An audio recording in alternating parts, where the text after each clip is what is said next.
Good evening, my little trick-or-treaters. I see you've come looking for a scare. Somewhere you can be horrified. Well, you've come to the right place. As your host, I'll be taking you through a guided tour of Funhouse Terror.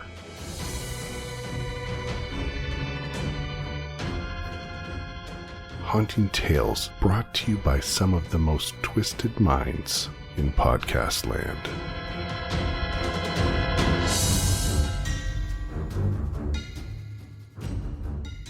Some of these stories are terrifyingly true, while others have been brought to life by an electrifying imagination. But be forewarned, this episode isn't for the light of heart.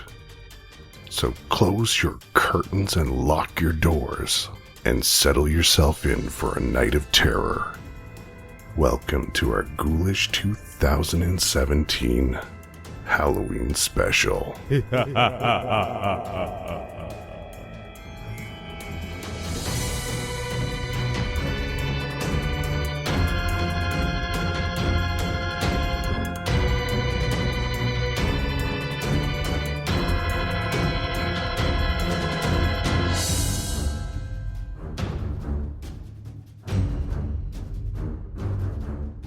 Our first cryptic tale, called The Princess, comes from the host of Creepy, John Grills.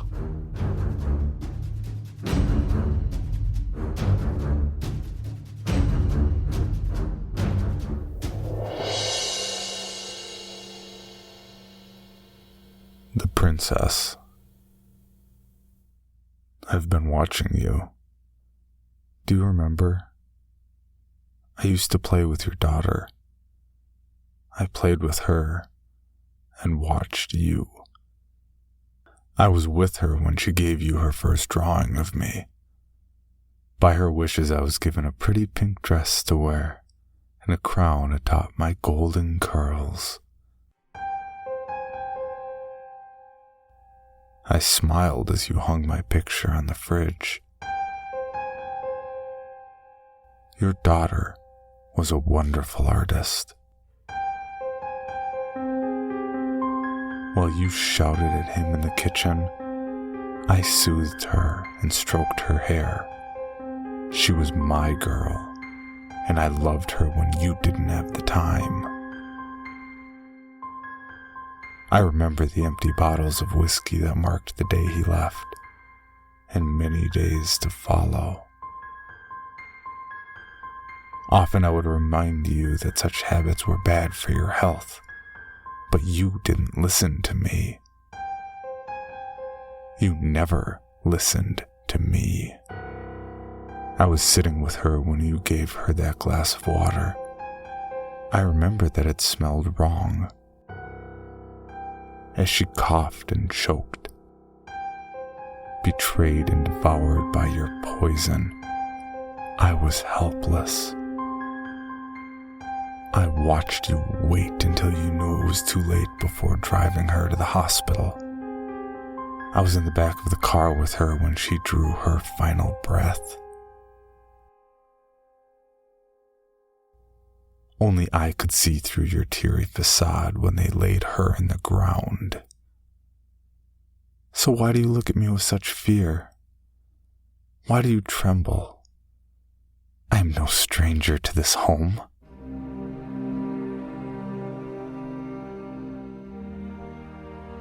I've been with you all along, and I have awaited this moment for a very long time. Your tears dampened the carpet. The rope came from the garage.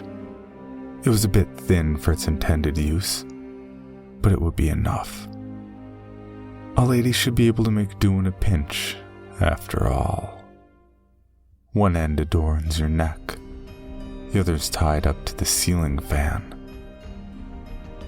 You could be whispering your prayers, but you're not that hopeful. With the flip of a switch, it whirs to life and the rope tightens. It doesn't lift you, but rather forces you to crane your neck and stare at the whirling blades above you as you gasp for air. Your bulging eyes meet mine one last time, and with a voice of destitute, you gasp, barely audible. Why? I smile. You hang. Justice tastes sweeter than I ever dreamed it would. Sweeter yet, knowing you did it to yourself.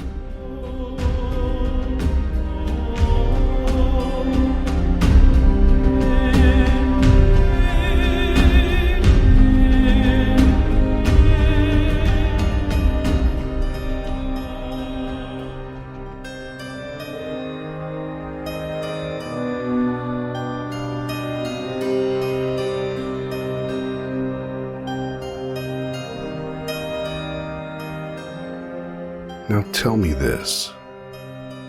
Will you ever look at a child's toy the same?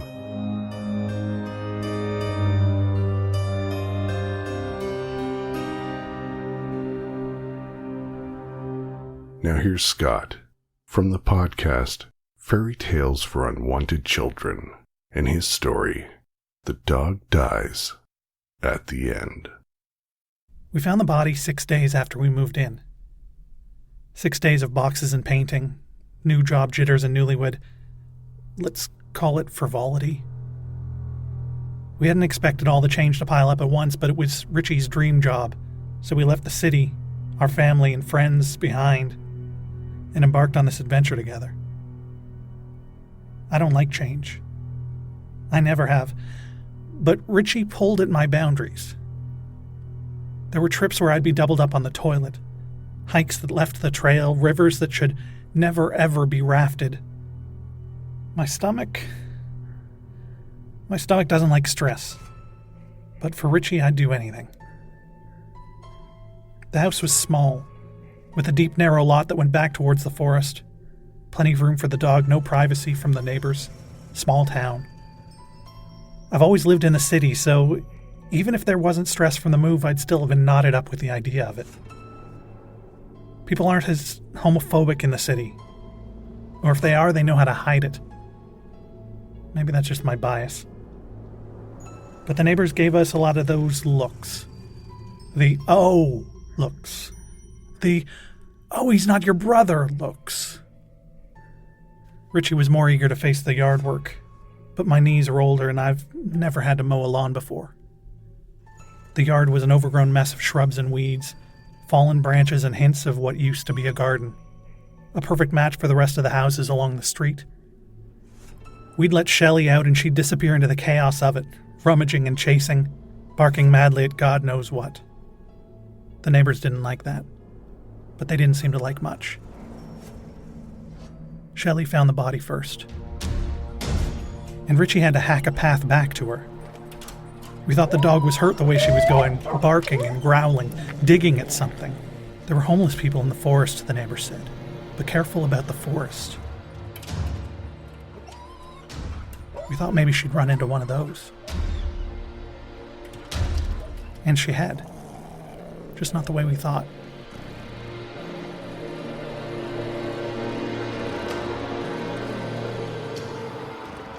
I heard Richie swear ahead of me. "Oh shit," he said.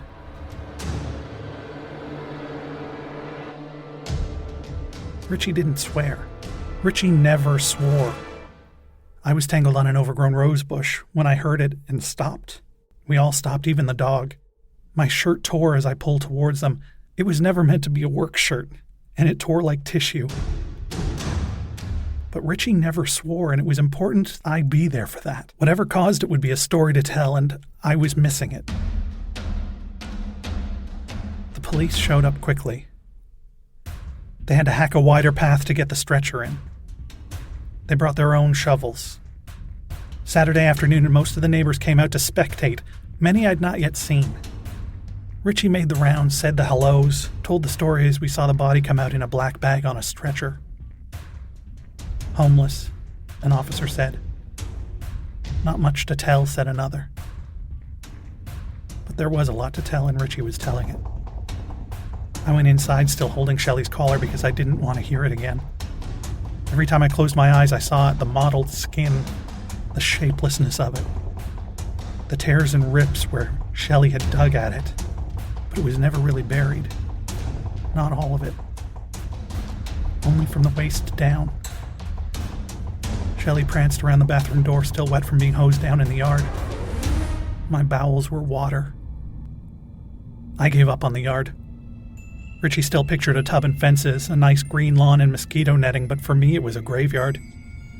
There wasn't an investigation. They didn't come back to take down the tape.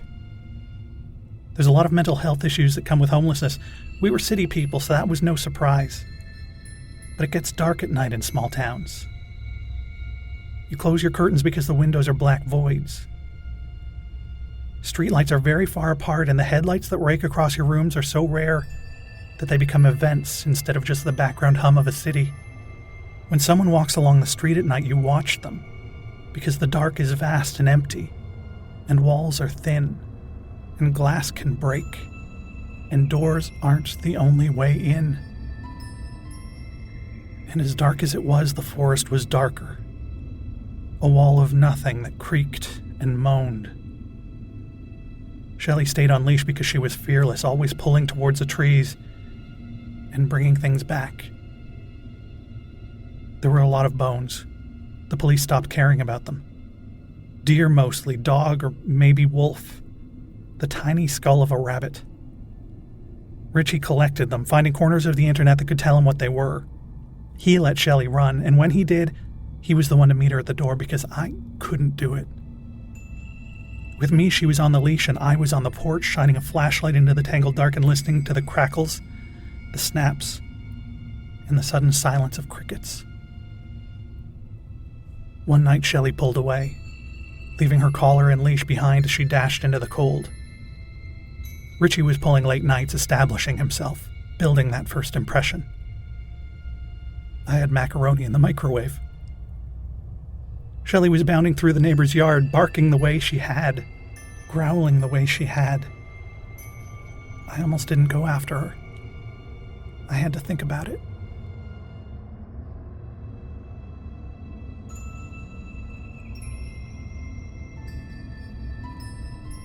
This one was buried up to its chest.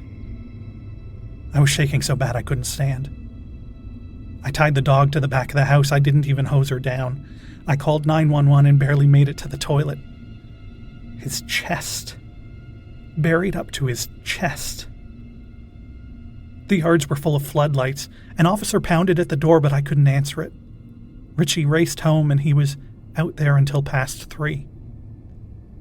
An officer walked the yards with Shelley to see if she'd find another one.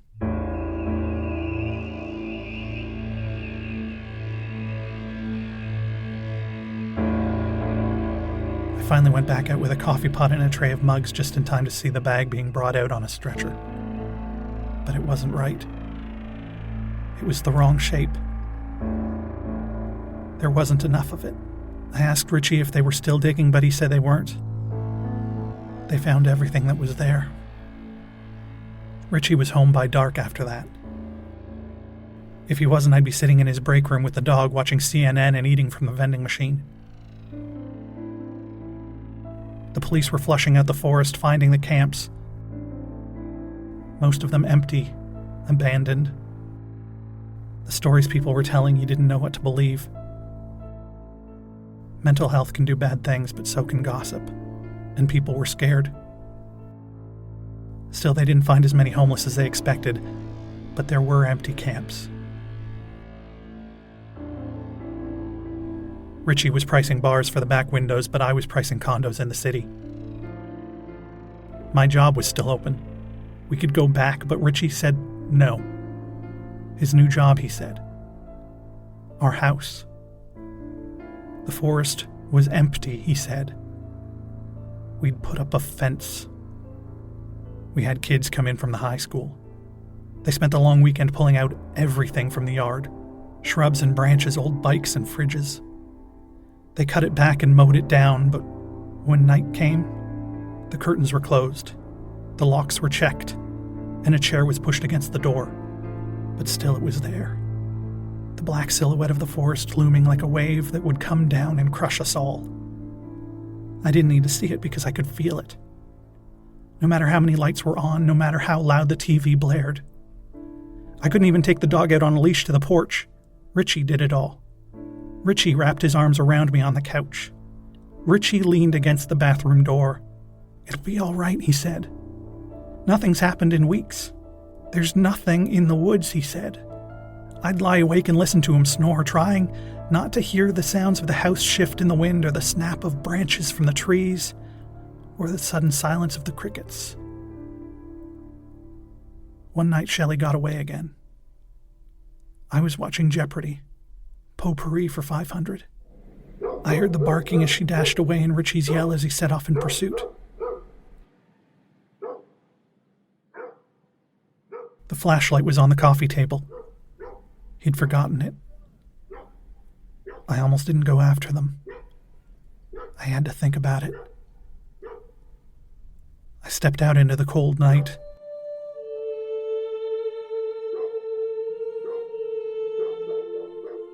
Jumping the beam of light towards the growling. Richie was calling her name somewhere out there, crashing through the neighbor's yard, but I couldn't find him. I was off the porch, but only just. I called his name. I yelled his name. The neighbor's lights flicked on, sending a sliver across his yard, and there was Shelley, white in the darkness, staring at me, confused. And then Richie went silent. Instantly. One moment yelling and the next nothing. The most horrible silence I've ever heard. And Shelley, standing there, just staring at me like a ghost in the sliver of light. I felt empty. I screamed Richie's name, but there was nothing. I called to Shelley and she whimpered, looking back into the dark. My flashlight couldn't reach what she saw, but suddenly she was bounding towards me, ears back, terrified, and the ground was moving. Under her, the ground was moving, heaving. I stumbled back and dropped the flashlight as Shelley ran into the darkness between the houses, and I steadied myself against the railing of the porch. Shelley's paws were pounding in the black. And then silence. Sudden silence. My eyes were locked on where she'd be, that spot where she'd burst back out into the light from the kitchen. But she wasn't there. Nothing was there. I grabbed the flashlight and jerked the beam towards her just in time to see the last of the white fur disappear into the ground. Pulled down. Disappearing. I ran. I didn't even think about it. I was running. My knee gave out on the road, but I pulled myself up and kept running. No one ever found Richie, but you don't care. I loved him. We loved him. And you don't care. This is the internet, so he doesn't matter. There's something out there. And all you care is that the dog died at the end.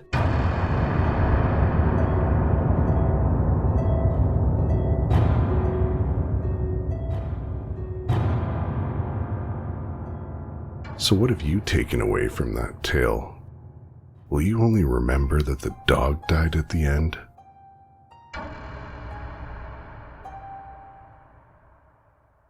Now here's Haley from the Murder Road Trip podcast. It was a cold, silent night.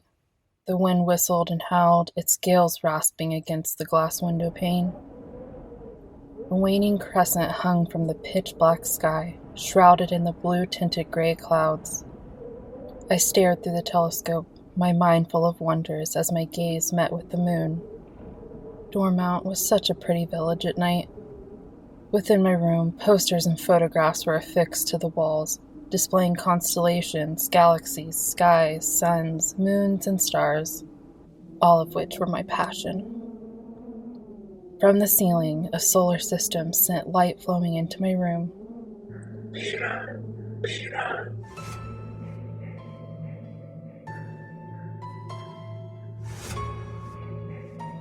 A sound, a low grumble. It opposed the usual night sounds of Dormont, which usually consisted of cricket songs and rustling tree branches. And then, I realized the sounds must have belonged to Mother's voice, coming to check upon me. I leapt into my bed sheets, switching off the lights in such a quick sequence I had forgotten I had ever done so. Mother would kill me if she caught me awake at this time of night again. Footsteps.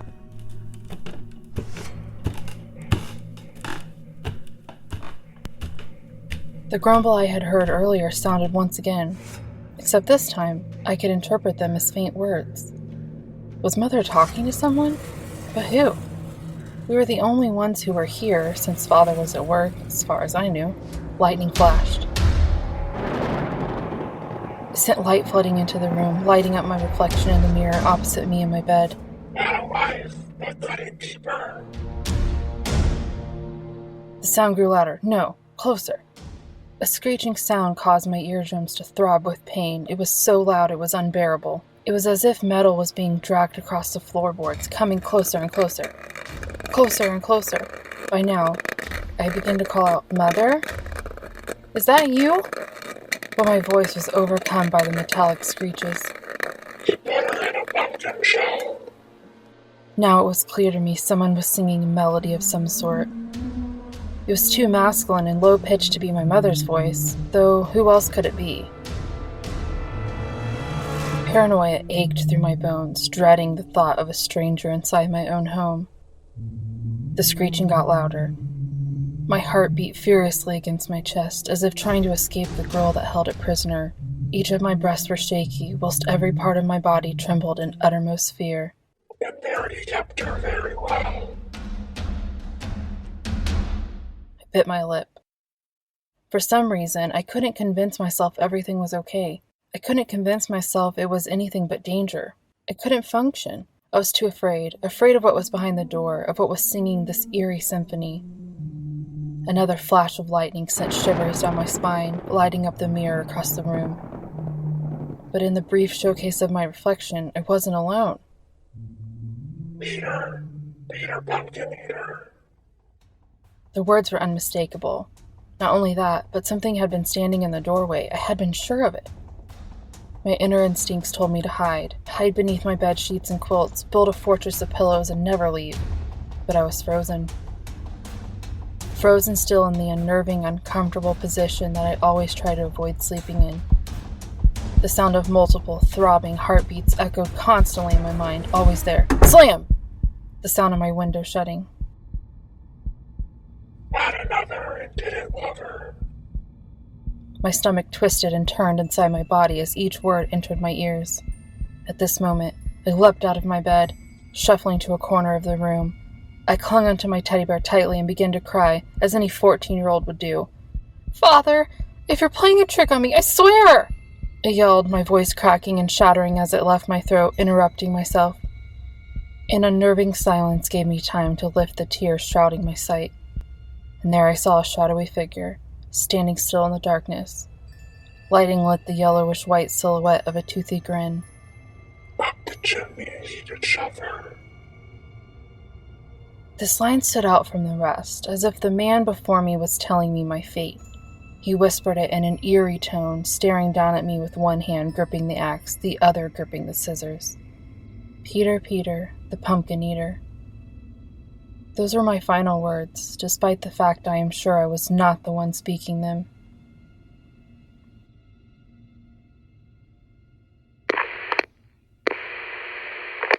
Pumpkin Eater Police Case, 6th of June, 1986, log number 143. The case on the 14-year-old victim, Janice Bradford, and her 39-year-old mother, Mary Bradford, has finally been concluded. Each of their corpses has been found together in the chimney of their own home. It seems the Pumpkin Eater, who is usually known to cut up his victims and stuff the remnants into pumpkin shells, has more than just one method of killing. This time, it seems the two corpses were tormented with a sharp, unidentified object as their eyes were gorged out, along with the daughter's tongue. Then, the two must have been forcefully shoved up the compact chimney and secured with barbed wire, perhaps even alive. for it would seem they both suffocated on soot before dying of blood loss.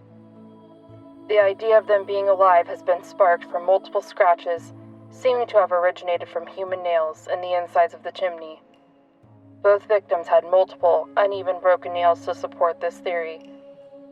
No clues were left behind for us to know who the killer was. It may not even be the pumpkin eater, but it seems to be too a similar case to not relate somehow.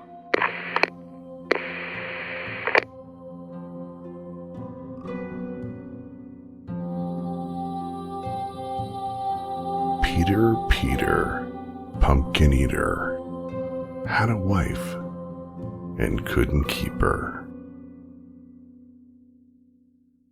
Now Dennis Sira from the Evil Podcast presents Amanda.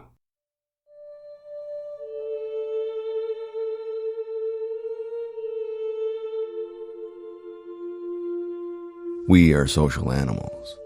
Our survival has been a direct result of our need for each other. Before our modern-day technological discoveries, we survived for centuries in city-states and smaller communities who lived together for security. Before the discovery of agriculture, we banded together in small nomadic hunter-gatherer clans, assisting each other with hunting various animals and surviving the dangers of a hostile, prehistoric world. Now we have cities whose population reach in the millions. People everywhere you look. Yet you can sit in a coffee shop, in the heart of a city, with dozens of people around you chatting and socializing, and be utterly alone.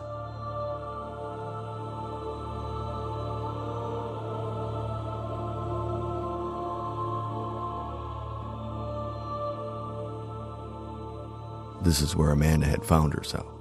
Again. Sipping her mocha latte with skim milk in the middle of a coffee shop and having no real contact with anyone. Amanda would frequent the coffee shop practically every day as everyone was coming home from work. In a way, it had become Amanda's only true socializing event. All the conversations around her were the background noise of a solitary existence. Amanda would come to the coffee shop to people watch and listen to them interact with each other.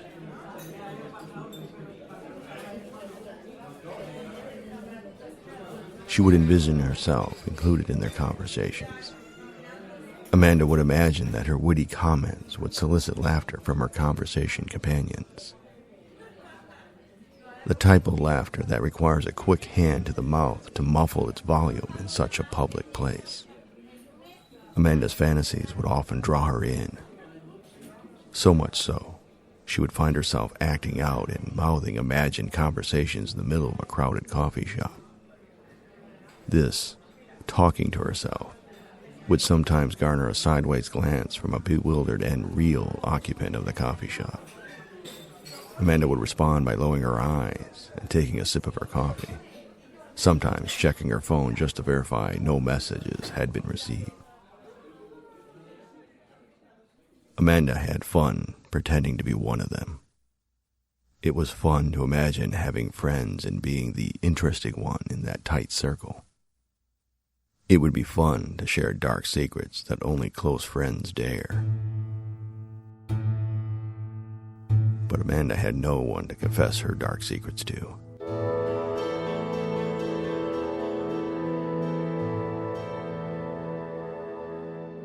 No circle of friends to confide in.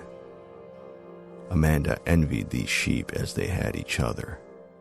She was among them, but not one of them. Amanda knew a wolf can only wear the lamb's wool for so long before it begins to itch. Eventually, the beast has to reveal itself. Today, Amanda could feel it behind her eyes. Usually, her willpower was enough to maintain her cloak of normal. However, today the beast was just below the surface. As she quietly sipped her coffee drink, the monster inside was crouched like a lion in tall grass. It was on the hunt. Like any predator, the beast inside was observing the herd and picking out the weakest members. Of course, the herd was unaware. They milled about drinking coffee and feeling safe among each other. Amanda felt sorry for most of them. So much so she would suppress the beast and let it go hungry, burying it deep inside while pretending to be normal. However, it had been a full moon cycle since the monster last service, and Amanda could only cage it for so long.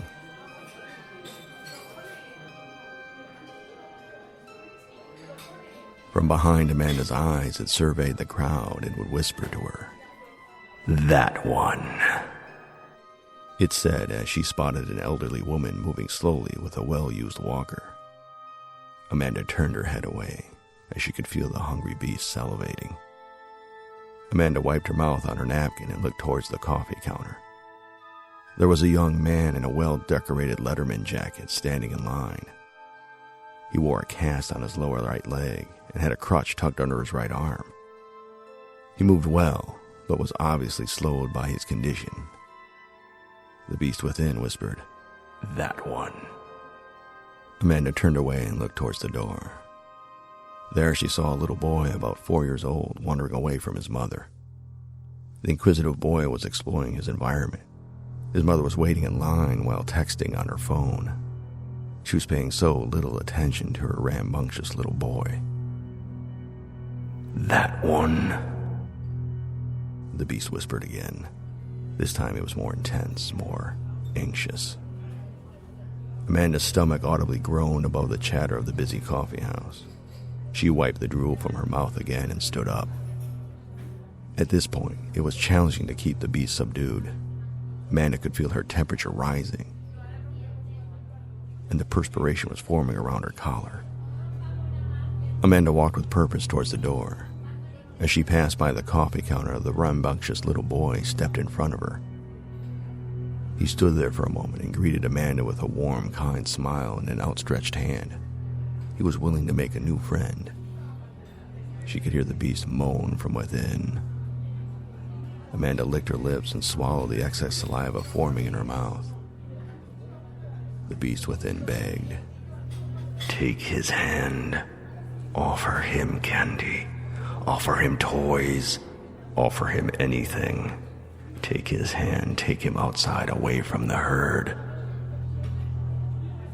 Amanda could smell the chocolate on the little boy's breath. He had ate a candy bar earlier this afternoon, and its scent lingered on him. She shuddered as the monster pounded against her mental cage. It was desperate to feed. Amanda knew the bars of the cage were loosening under the growing appetite of the beast within.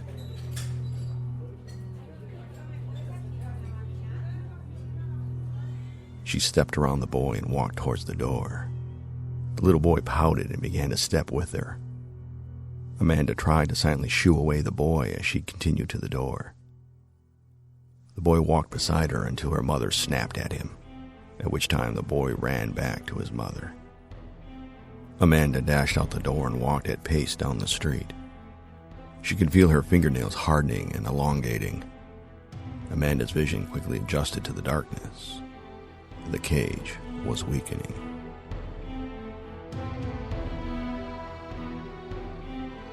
Her breath frosted in the cold October air as her breathing became deep and heavy. Amanda turned down an alley and extended out her left arm to brace herself against the wall. The transformations were always painful.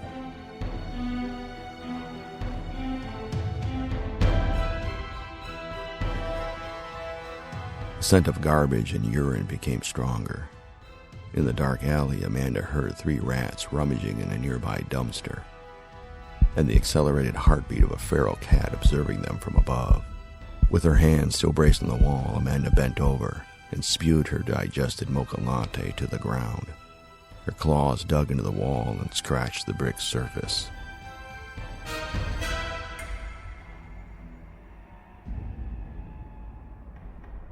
Amanda knew the fight to stay herself would end the way it always had. Minutes later, the scent of 2-day-old cologne on an old dirty wool coat drifted into the alley. Amanda was still leaning against the wall with her head down.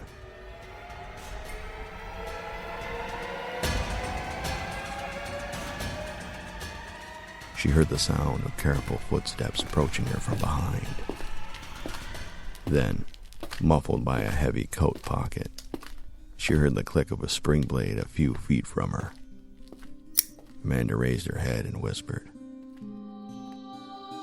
"This one."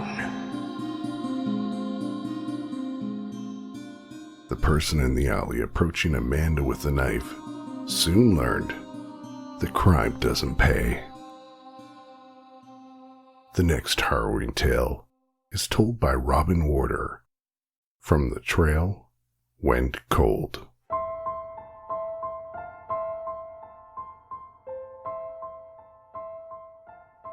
If you grew up celebrating Halloween, you probably have vivid memories from your childhood about being told to watch out for dangerous people who might be handing out poison candy or apples with razor blades inside them.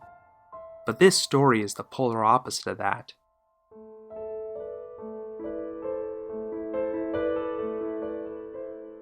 What if the people handing out the candy were the ones who found their lives in serious danger?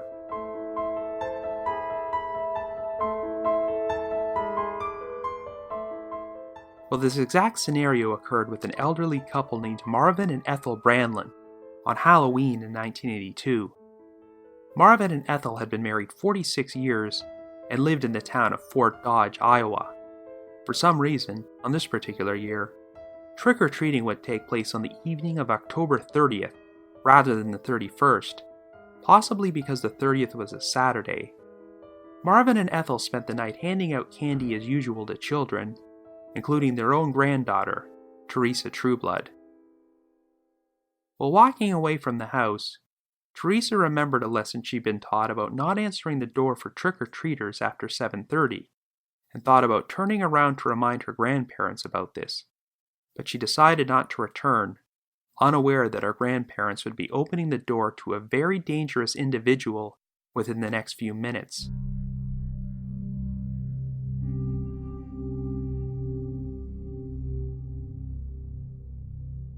The Brandlins heard another knock on their front door, and when they opened it, they were surprised to find an adult male standing there. He was dressed in blue jeans and a plaid shirt, and wore a pillowcase with eye holes over his head as a mask. The man said, "Trick or treat. Give me your money, or I'll shoot." The Brandlins figured this was some sort of practical joke, so Ethel attempted to lift up the pillowcase, but the man held it down. When Ethel turned around to reach for the candy, the masked trick-or-treater entered the house and pulled out a .32 caliber handgun before ordering the Brandlins to take him to the safe they had downstairs in their basement. Marvin and Ethel led the masked man into the kitchen toward the basement door, but Marvin was still convinced the whole thing was just a stupid Halloween prank. He decided to reach for the man's gun, only for him to retaliate by firing off a shot directly into Marvin's throat. The assailant then turned around, ripped off his pillowcase mask, and fled the scene. Ethel immediately called for help, and Marvin would be airlifted to a hospital in Des Moines for surgery. But he died on the operating table within a few hours. He was 69 years old. Ethel would never be the same after the traumatic ordeal of witnessing her husband get murdered, and died within a few months of what her family described as a broken heart. Unfortunately, even though the killer had pulled off his mask, Ethel did not get a good glimpse of his face, but she described him as being around 5'8", between 16 and 20 years old, and having blonde hair and blue eyes. What really stood out about the killer was the fact that he ordered the Brandlins to take them downstairs to their safe. Very few people knew the couple even had a safe in their basement, and most of them were family members. Rumors would circulate that an acquaintance of the family had bragged about committing the murder. He became the prime suspect, but there was just no hard evidence to tie him to the scene. The only piece of evidence which could have proved useful was the pillowcase mask, which the killer left behind at the scene. During the early 1980s, investigators did not have the luxury of DNA testing, but they finally decided to submit the mass to the Iowa Division of Criminal Investigation in 2009. Unfortunately, there just wasn't enough usable material on the pillowcase to make a hit, so the investigation went back to square one. Even though a lot of people believe they know the identity of the mass trick-or-treater who murdered Marvin Brandland on the night before Halloween in 1982, the case officially remains unsolved.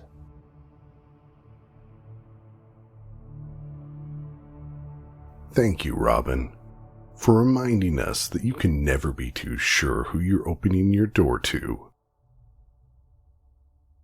If that wasn't enough to worry you, gather around for this haunting tale by Sammy from the Encrypted Podcast.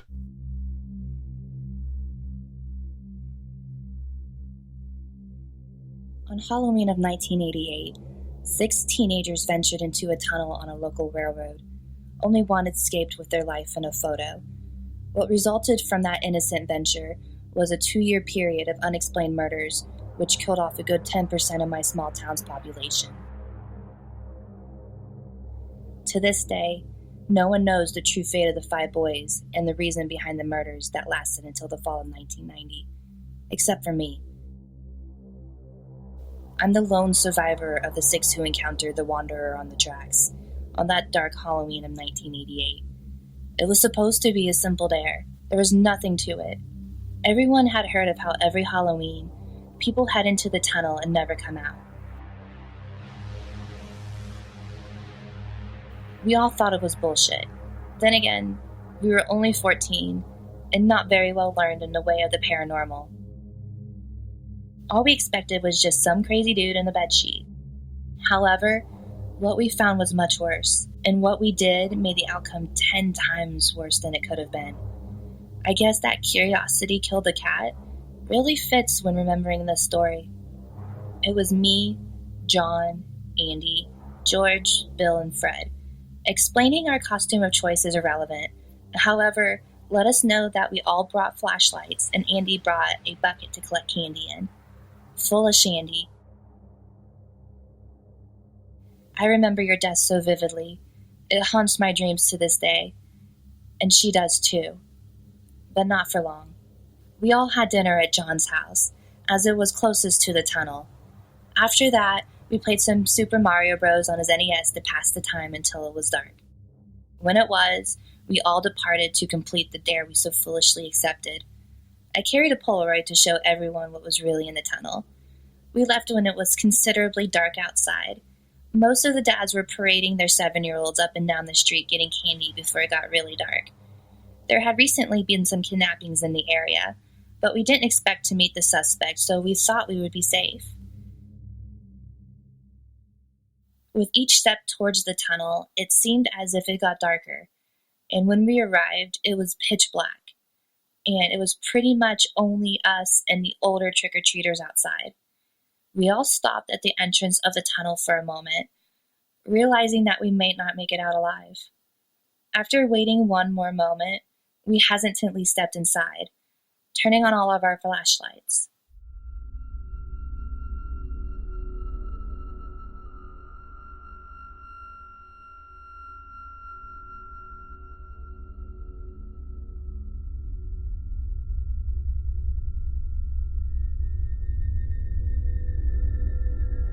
No one really wanted to do this. We felt this more and more as we went deeper into the tunnel. It was weird though. Usually a tunnel ended around 500 feet, but it seemed like this one went on for miles. We went on for what I would say was another 3,000 feet. That's when we saw it. At the time, we had no idea what it was, and if I had a choice, I wish I would never had found out what it was, and what it did. "The fuck is that?" Bill asked, half whispering to the rest of us. What we saw looked like a girl who had covered herself in dark paint or makeup and had on plain old nightgown. She was holding what we thought looked like a rod or staff. and her back was facing us. Beats me, Andy shrugged. Hey! He yelled at the thing before throwing the bucket at it. It clanged off the creature and rolled to the right of the track. Suddenly, it made the most gruesome noise in the world as its head rolled 180 degrees to stare back at us.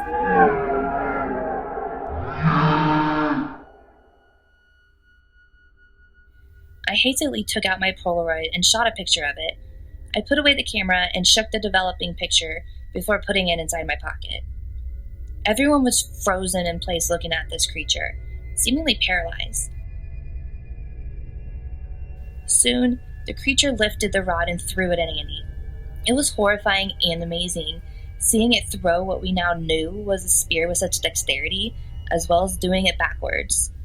The spear struck Andy in the chest, dead center in the sternum.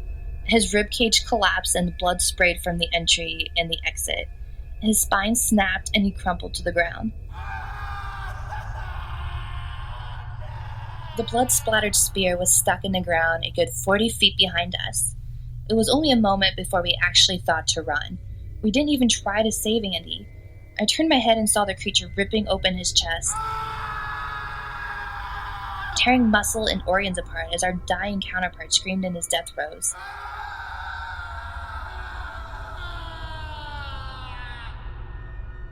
It seemed like the creature wanted to separate flesh from bone, as is exactly what it had done.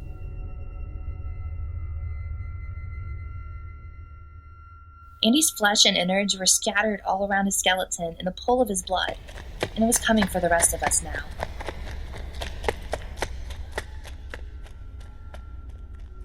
Bill was the next one to get caught, eviscerating him in the same manner as it did to Andy. Then she got George. And then Fred. It was me and John left.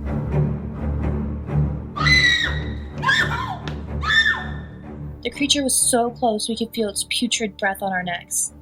We both heard its demonic growls and screeches as we just barely escaped its furious grabs of our costumes.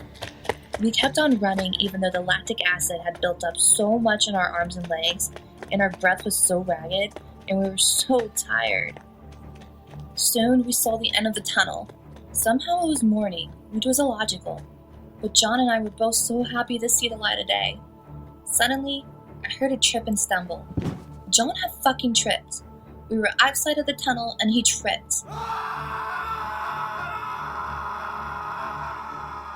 I didn't even need to turn my head to know he was being gored and gutted. I ran a safe distance away from behind some trees near my house. His screams echoed through the neighborhood and woke several families, wandering outside to see what was happening. Everyone who went outside all saw the creature as it tore apart John. When it was done, it swept his eyes across the shocked citizens of my small town and let out a deafening roar that no man or animal could make.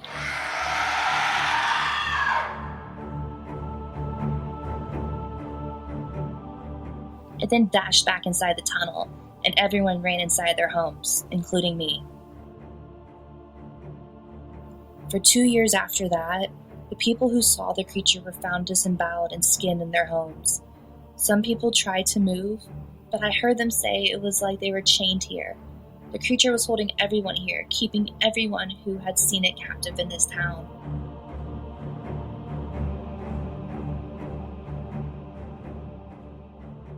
I'm the last surviving person who saw the Wanderer on the tracks, and my time is coming soon.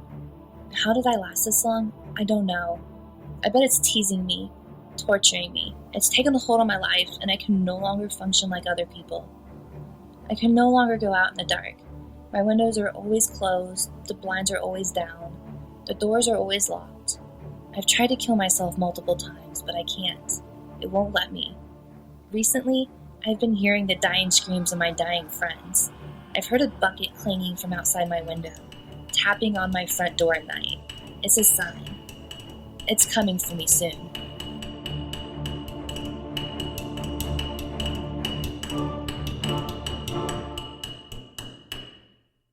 We should all take our parents' advice and stay off the train tracks. And now we'll hear from Lily from 36 Times.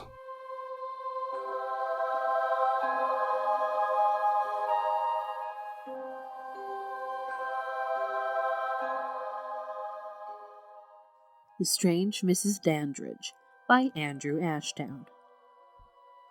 Mrs. Dandridge had been one of a dozen old ladies living in the row of terraced houses known to the post office as Honeybee Avenue, but to everybody else it was known as the Hive.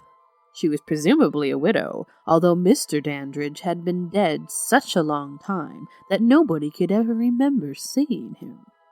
At one time, she had been friendly with the other older ladies living on the street, but her reluctance to invite any of them inside her own home, and her extreme reticence about standard subjects, such as the degenerate youth of the rest of the town, with the notable exception of some grandson or another, or the influx of a small Polish community that had threatened to overthrow the natural order of things, meant that she had experienced a gradual ostracization.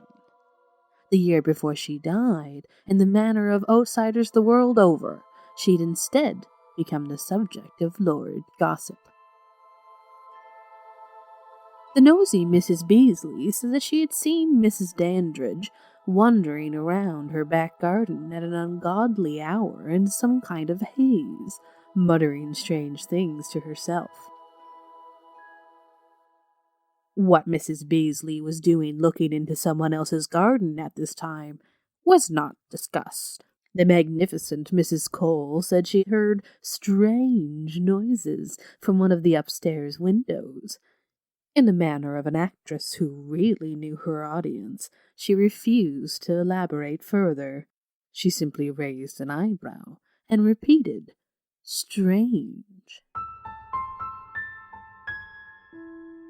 The excitable Mrs. Allen had confirmed Mrs. Cole's story, and added that at one time she had seen a green light blaze suddenly from the spare bedroom for a few seconds. But Mrs. Allen was known to be a tad imaginative. The final nail in terms of approval came a week before. A large package had arrived from Mrs. Dandridge, and when there was no answer, the postman had delivered it to Mrs. Allen next door, and pushed a note through the letterbox. Mrs. Allen, whose active imagination had been running riot after every discussion of Mrs. Dandridge, couldn't resist this opportunity to find out more, and opened the heavy box to have a look-see. Inside was an extremely large, extremely ancient book, with a set of symbols unlike anything Mrs. Allen had seen before. The lettering and pattern seemed to weave together and shift on the cover, and after a few seconds Mrs. Allen's head began to hurt. She couldn't take her eyes off it. A furious hammering at the door interrupted her trance. A full quarter-hour had passed. A wild-eyed and wild-haired Mrs. Dandridge stood on the doorstep. "You didn't open it?" Mrs. Allen's eyes widened in indignation. "Certainly not." Mrs. Allen did not expect to be accused of such things on her own doorstep. The fact that she had was beside the point. "Give it to me." It wouldn't hurt to say please, thought Mrs. Allen, as she hastily shut up the lid and awkwardly carried it to the front door. Mrs. Dandridge's interrogative tone had vanished, and had been replaced with a vague, dreamy look. "Thank you, my dear." And she was gone. A week later, a heat wave had struck. Mrs. Cole's dutiful grandson, Paul, had been visiting his grandmother and her friends in the way all good grandsons should, telling slightly risque stories and pouring the tea and flattering Mrs. Allen. He was on his way home when he caught the edge of a very strange smell. Paul had never been around a body before, so he had little idea that, left in the heat, the smell becomes overpowering in a confined space and leaks out the windows and doors to pollute the street. He approached the house that seemed to be the source. Unable to get any response from knocking, and remembering that this was Mrs. Dandridge's house, a woman he had found odd, but not known well enough to form the concrete opinions of his grandmother, he went around the back and found the door there ajar. Curiosity and concern overcoming trepidation, he pushed it open and went in. The smell was overpowering, invading his nostrils and seeming to coat him in a layer of grease. Acutely aware that he was potentially trespassing, he called out, "Mrs. Dandridge!" She wasn't downstairs. He began to ascend.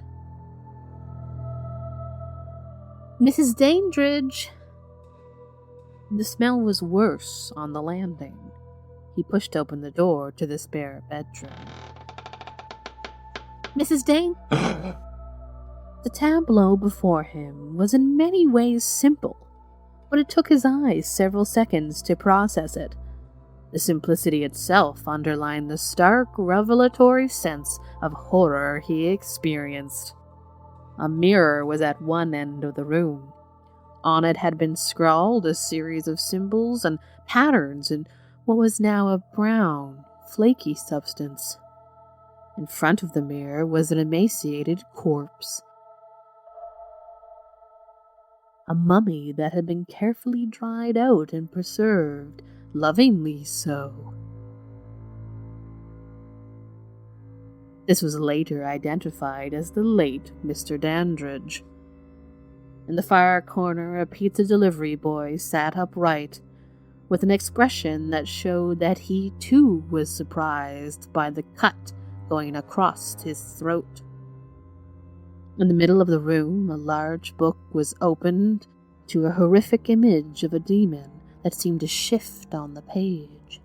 The two-dimensional drawing seemed to have its own depth, and the mocking expression of the creature itself seemed to stare straight into Paul's soul.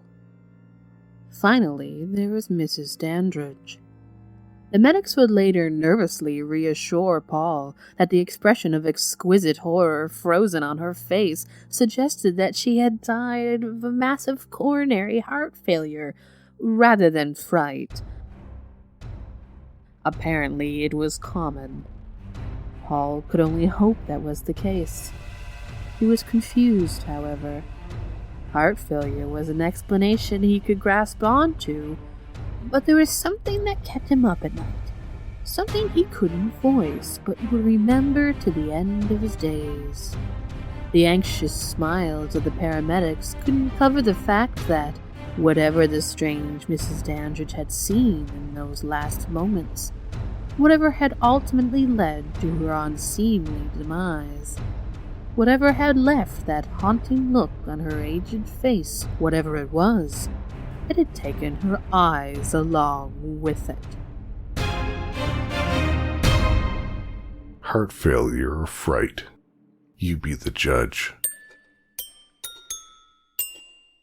Now Mandy from the Moms and Murder podcast brings to you this spine-tingling tale.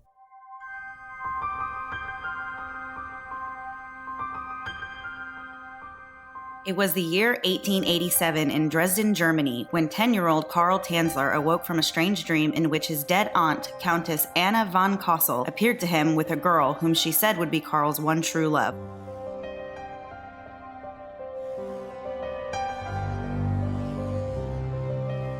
From this day forward, Karl would be plagued with visions of the dark-haired beauty and would carry the memory of these visions into his adult life.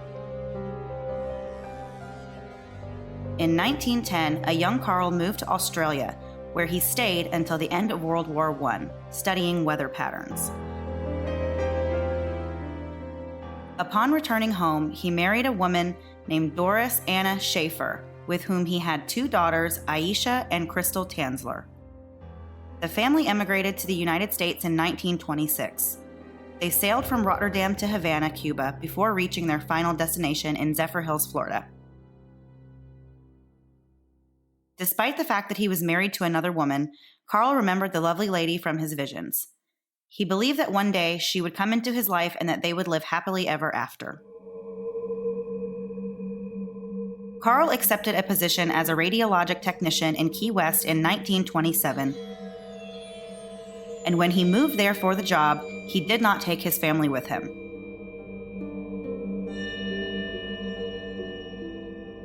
His youngest daughter, Crystal, was struck with a case of diphtheria, and having little options for treatment for the infection, she eventually died.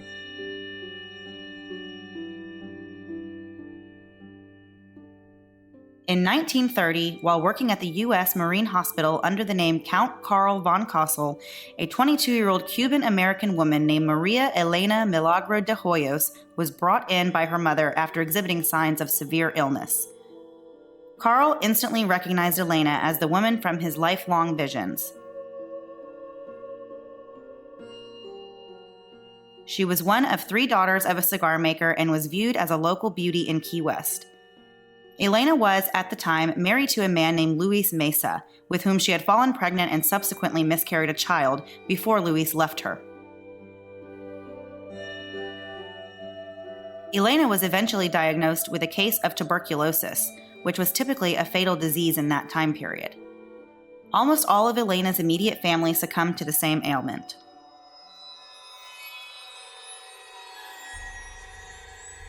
Carl was desperate to successfully treat Elena, but even though he claimed to have 9 university degrees, he lacked the qualifications needed to treat a tuberculosis patient.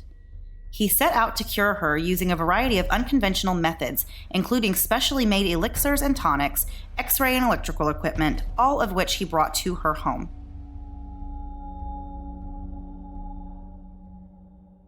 He would shower her with gifts and profess his love to her continually, but she would never reciprocate the feeling.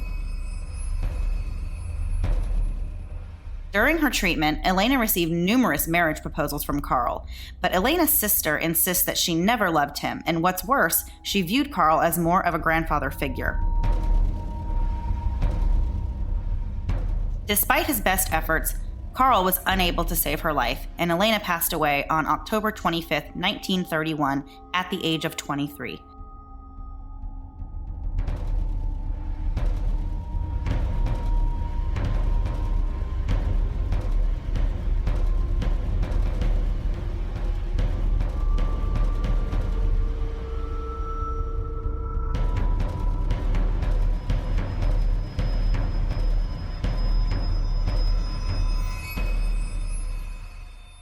Carl Tanzler was devastated and heartbroken.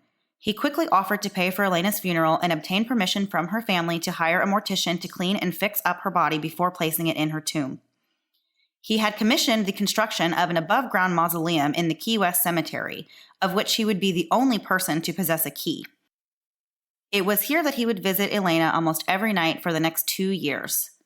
During his visits, he would serenade Elena's corpse with Spanish songs, and he began to insist that he could hear Elena's voice calling to him from the grave.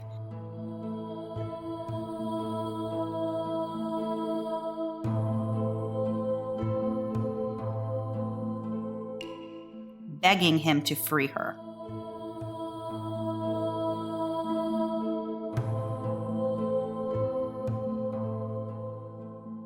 He was eventually fired from his job for reasons unknown and abruptly stopped going to the mausoleum.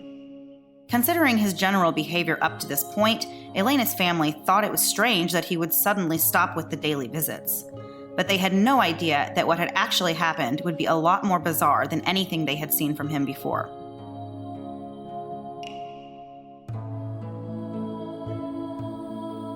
One evening in April of 1993, Carl crept into the cemetery, pulling a child's red wagon behind him. When he arrived at Elena's mausoleum, his obsession with the woman took a macabre turn, and he removed her body from the tomb and used the wagon to wheel her back to his home. Satisfied with what he had just done, Carl began the work of preserving Elena's now 2-year-old corpse.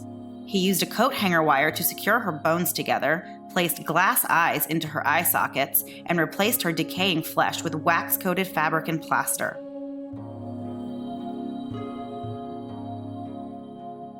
He then stuffed the body cavities with rags and completed the look with a wig that he made from Elena's own hair. Carl finished his project by dressing the body in Elena's own clothing and placing her mummified body in his bed. He would use copious amounts of perfume and preserving agents to conceal the odor and delay the effects of decomposition. 7 years later, Elena's sister heard rumors that Carl was sleeping with the remains, and she confronted him about it at his home. She notified police and had Carl arrested.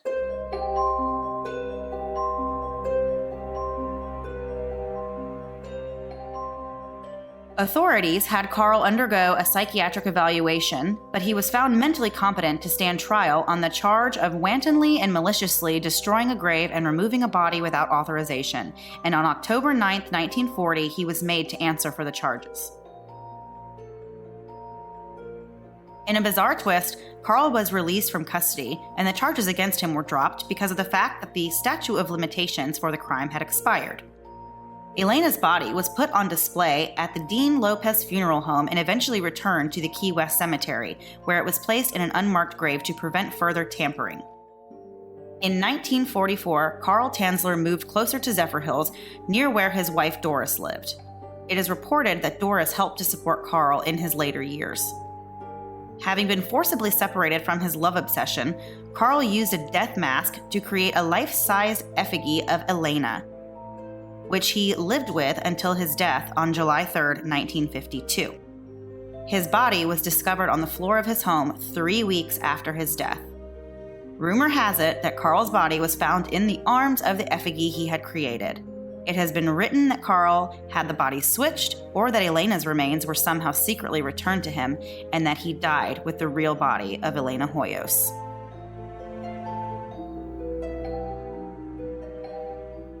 Well, it was pretty obvious that Carl had a hard time not taking his work home with him.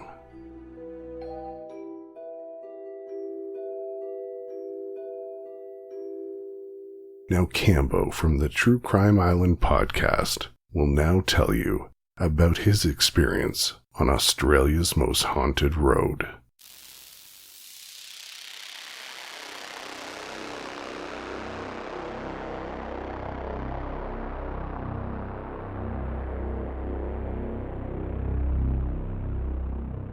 I'd like to tell you a story about a spooky experience I had one night going home from work.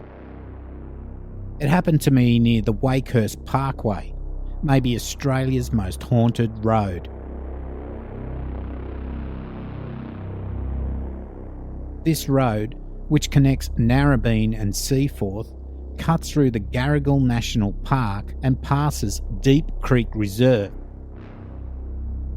which is like Australia's Lincoln Park, a place where bodies get dumped and people get murdered. It's only 2 lanes and there's no street lighting along most of its route. There are 2 ghosts that haunt this road at night.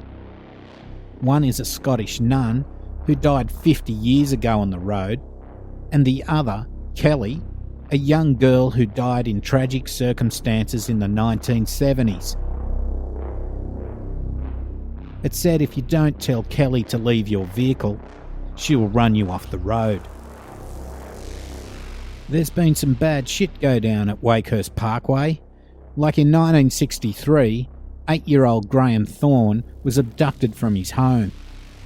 After police found his school bag along the side of Wakehurst Parkway and more of his belongings strewn further up the road, his body was eventually found at Seaforth. In 1994, Richard Leonard killed Stephen Dempsey with a bow and arrow in the Deep Creek Reserve and dismembered his body before storing it in his freezer.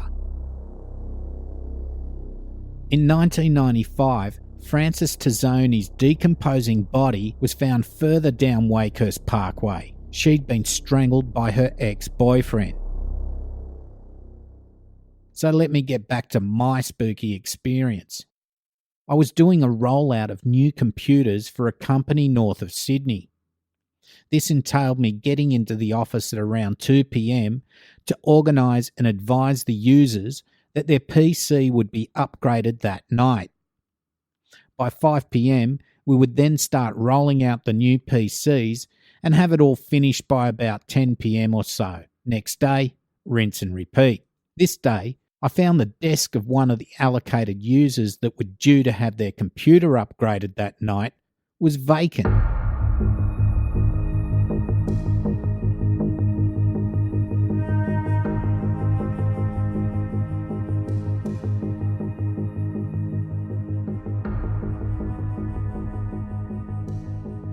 His colleagues told me he wasn't in and will be back tomorrow. No big deal. We finished rolling out the allocation of new computers around 11 p.m. that night, and as usual, we would all hang out and go for a quick beer before heading home. Beers finished, I headed for my car. A 1974 Ford Fairmont two-door hardtop with 351 cubic inch or 5.8 litre V8. Same car like Mad Max drives. And I noticed this girl, probably 20 years old, facing towards the passenger door and away from me. She looked like she was wearing a uniform from a bank. She was about 5'6" with shoulder-length brown hair. As I approached, I asked her if she was okay. She didn't turn to me, but just said, "My fiancé forgot to pick me up." I told her I was going to town and I could give her a lift, and she just nodded as I opened the door and she got in the car. I went around to the driver's side, got in and started the car. I drove off towards the Wakehurst Parkway. She just looked forward and I felt a bit awkward, thinking she must have had a fight with her fiancé or whatever. Then I noticed the ring finger on her left hand was bent at 90 degrees to the left. Her engagement ring still on her finger. I thought this was weird, but everything seemed weird at this point. We then entered the Wakehurst Parkway, which at night is pitch black as there's no street lights. I tried a bit of small talk and asked her name, but she just sat there, eyes fixed to the front, and she didn't say a word. There's a set of traffic lights at a pedestrian crossing near the C3 church at Oxford Falls. At this time of night, there is never anyone crossing the road here, so it's always a green light. But on this occasion, the light was red. I slowed down the car and stopped, but I couldn't see any pedestrians at all. The girl then opened the door and said, "This is as far as I can go," and got out of the car. The light went green, and so I drove off, thinking, what the fuck is going on here? Too tired to worry about it too much. As I drove off, I couldn't see her in my rearview mirror. Next day, I walked over to see the guy that had had the day off previously so I could organise his PC upgrade. He was about 50 years old or so. As I spoke to him about the changeover, I noticed a photo on his desk of a young girl and guy in each other's arms. They were both about 20 years old. The girl in the photo was the girl I'd picked up the night before wearing the same uniform.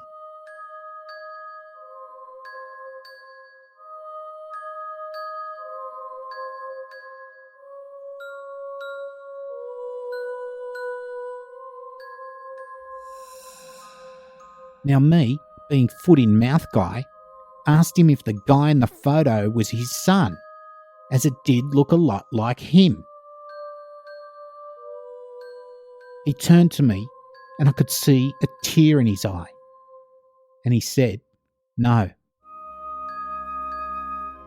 That's me the day I proposed to my girlfriend 30 years ago yesterday. That night, near the C3 church on the Wakehurst Parkway, our car spun off the road and she died. Chills still go up my spine over that. Happy Halloween from True Crime Island. Thanks, Cambo. I really think you need to be a little bit more careful who you offer a ride to from now on.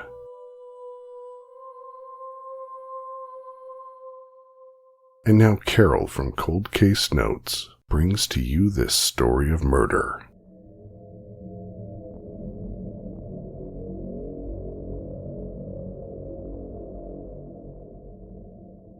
The scariest stories are often the ones that are true. Monsters are real, y'all. This case is from November 18th, 1987, and it features a Canadian couple by the names of Jay Cook, who is age 20, and Tanya von Kuhlenborg, who is age 17.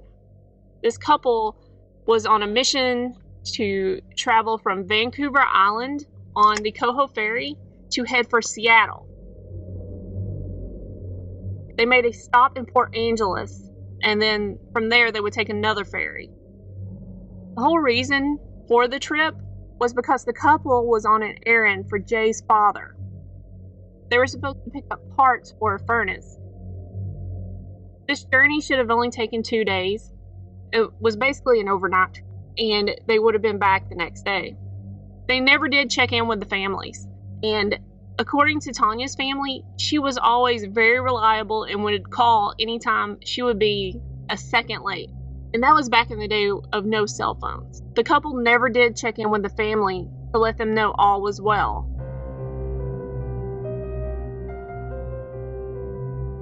So by November 20th, 1987, they were reported missing. The search began fairly quickly, and during the search, the police were able to see that the couple did, in fact, take the ferry from Vancouver Island into Port Angeles. I found a couple of conflicting reports on whether they actually took the second ferry into Seattle. However, I will say that the latest police reports, they seem pretty sure that the couple did make the second ferry. Tanya was quickly found on November 24th, 1987, just days after being reported missing. According to Chief Deputy Ron Panzero of the Skagit County Sheriff's Department, Tanya's body was found partially clothed. She'd been raped and murdered.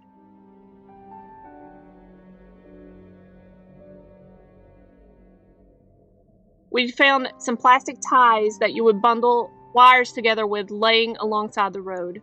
We assumed that they were used to secure Tanya in the van. Tanya had been raped and shot. Jay still hadn't been found at this point. Quickly after, they found the van sitting abandoned in a parking lot in Bellingham, Washington, near a Greyhound bus station. Now, if you look at MapQuest, Bellingham is about 3 hours northeast of Port Angeles, heading back towards the Canadian border. The police also searched the area around the parking lot, and a couple of blocks away, they found more clues. They found more of these plastic ties, the keys to the van, Tanya's driver's license, and a half-empty box of ammunition. They even found a pair of surgical gloves. Since Jay's remains weren't located yet, the police were starting to be concerned that he may have actually been involved in the rape and murder of his girlfriend. And they were straight up with the family and told them this. This concern wouldn't last long. His remains were found on November 26, 1987. He was found under a bridge where he was beaten and strangled. Jay hadn't been shot.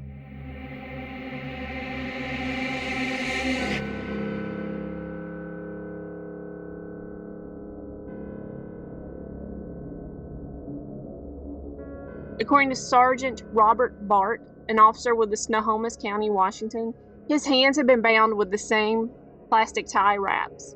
We think the way Jay died was indicative of things that we've seen before inside the prison walls.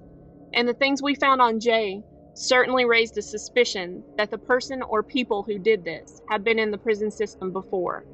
Without telling you anything else, that's definitely a possibility. The police are really stuck on this theory that the perpetrator or perpetrators have been in the prison system. They won't say why, so I can only guess. They felt that the couple probably came across their killer on the second ferry heading into Seattle, and that their real target the whole time was Tanya. She was a very pretty girl, and They think Jay was just simply in the way, so he had to be disposed of.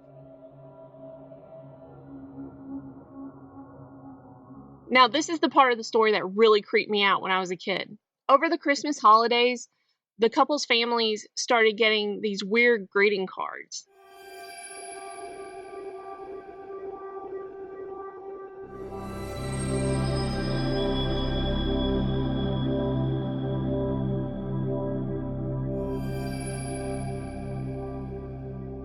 These cards all detailed the murders of the couple and were postmarked from various states, including New York, California, and Washington. All were written by the same person. Fortunately, the police were able to recover DNA from the crime scenes. And with that information, they were able to find out that the person that committed the crime and the person that wrote these greeting cards were not the same individual. They did need to go ahead and rule out the card writer as a suspect, so they finally did find him. It turns out he was this transient who had mental issues and was in his 70s. They didn't find him until 2010.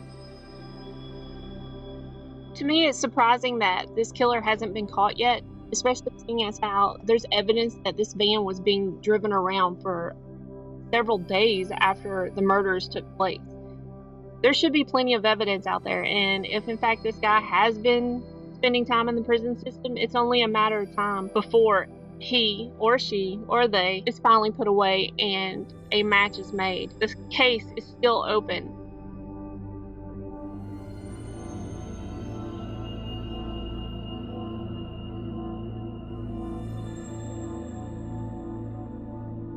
Those poor people who lost their lives. If only someone had seen who was driving that van.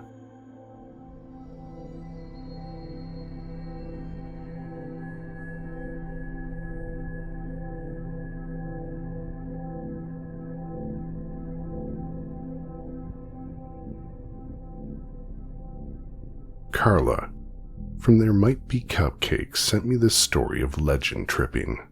She went out on location at the Bunnyman Bridge and was supposed to follow up with me via text or email, but I haven't heard anything back from her.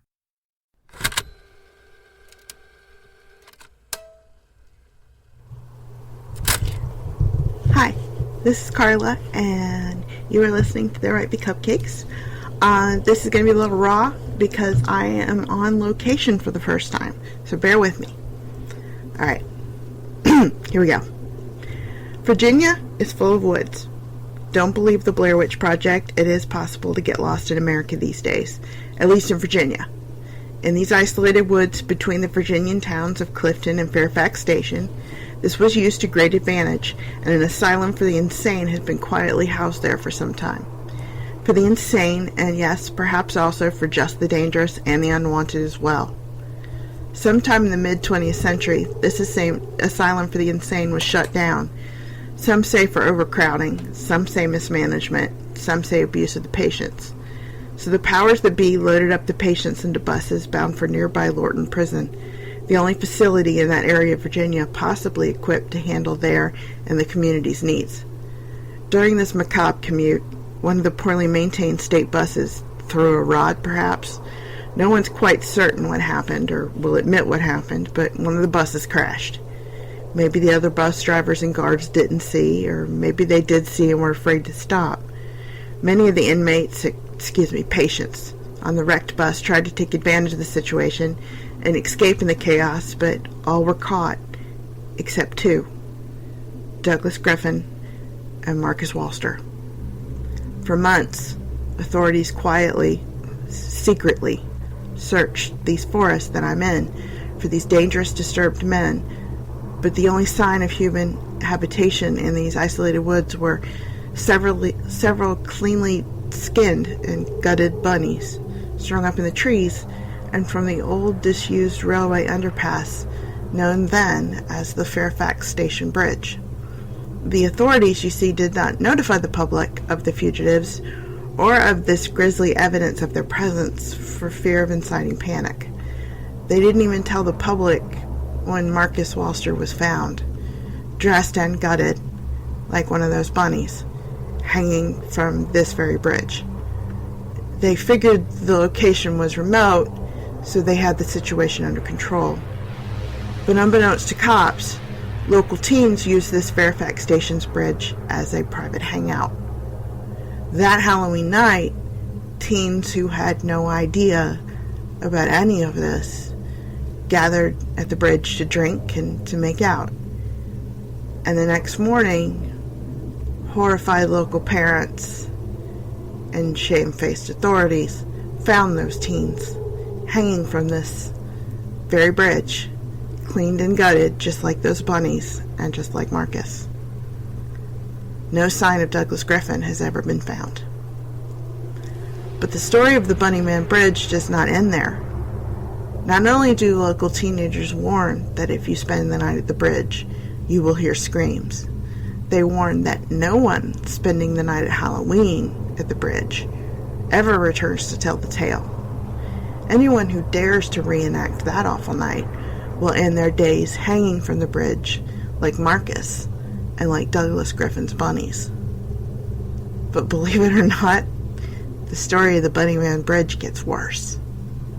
Twice in October 1970, the esteemed Washington Post reported attacks and threats on locals near the area of the Bunnyman Bridge by a man wearing a bunny suit and brandishing a hatchet or an axe.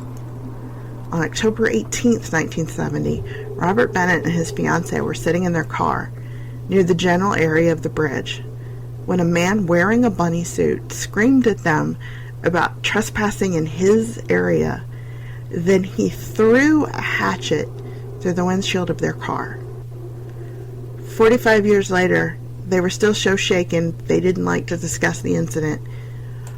But when approached by the Washington Post, the woman's aunt verified that she vividly remembered the awful experience of combing glass particles out of the woman's hair. On October 29th, 1970, Paul Phillips saw a man in a bunny suit standing on the porch of an unoccupied house near the Bunnyman Bridge. When this man saw Phillips watching him, he began chopping at one of the porch joists with an axe and shouting about other people trespassing on his land. Douglas Griffin or not, some man has taken on the legend as his own and believes himself to be the Bunnyman. Apparently, all it takes to tempt him out of hiding is being near the bridge on an October night. I was able to get the GPS coordinates and directions to the bridge from Atlas Obscura, and I'm going to stay out here, announcing my presence by listening to podcasts without headphones. I have some realistic rabbit game strung up in the trees near the bridge, a couple dangling from the bridge. If it's the same man, if, say, he was in his 20s in 1970, he'd be my dad's age. That's perfectly reasonable. If it's not him, then it might be an inheritor to the myth, much like I think the 1970 Bunnyman probably self-inherited the legend of Douglas Griffin. Once I draw him out, I'll capture him on film, and I'll share what happens next on my next episode.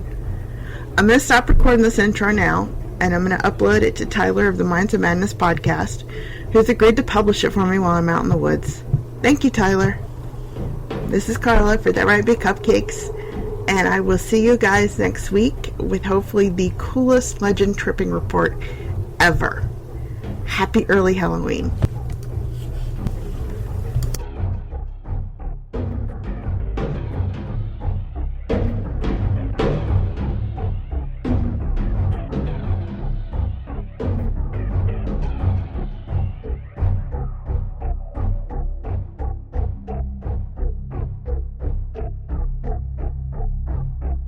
If anyone has any information of Carla's whereabouts, please get in touch with us as soon as possible.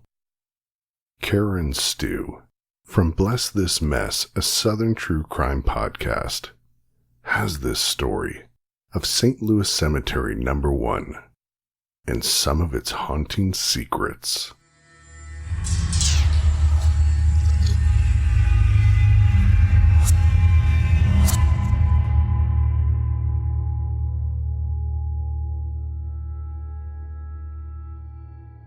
Now, the St. Louis Cemetery No. 1 in New Orleans is the oldest and most famous. It was opened in 1789, replacing the city's older St. Peter's Cemetery, which is no longer in existence as the main burial ground when the city was redesigned after a fire in 1788.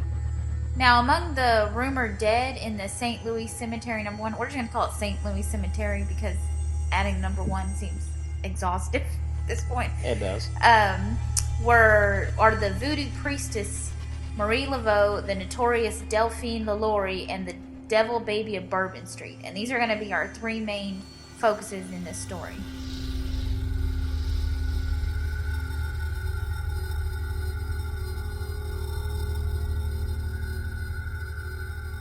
Mademoiselle Laveau was often called to the ornate mansion on Dauphine Street to delight and amuse a famous Creole family who lived there.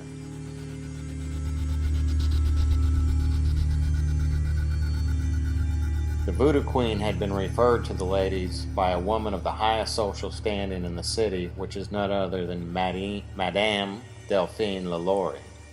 Now, this Creole family was very well off, and they lived on, the good side of town and everything. And they had a beautiful daughter by the name of Camille. And according to legend, when Camille came of age, she had many suitors. But to her great disappointment, all of them were Creole. And, she was looking for a, young, wealthy American. All her life, Camille had been envious of the Americans with their wealth, their fabulous homes, and their business dealing, which ended in profit that they flaunted everywhere. In her few visits to the American quarter, Camille befriended the daughter of an American family, Josephine Brody, who often invited her to her home for tea and other activities. At one of these outings and activities things, Camille met the man that would end up changing her life and would gain a place in the haunted New Orleans history that we know today. Now, the Brody's house guest was a Scotsman, and he went by the name of Mackenzie Bowes. Through his history, he obtained considerable fortune, and how he obtained that fortune is very obscure.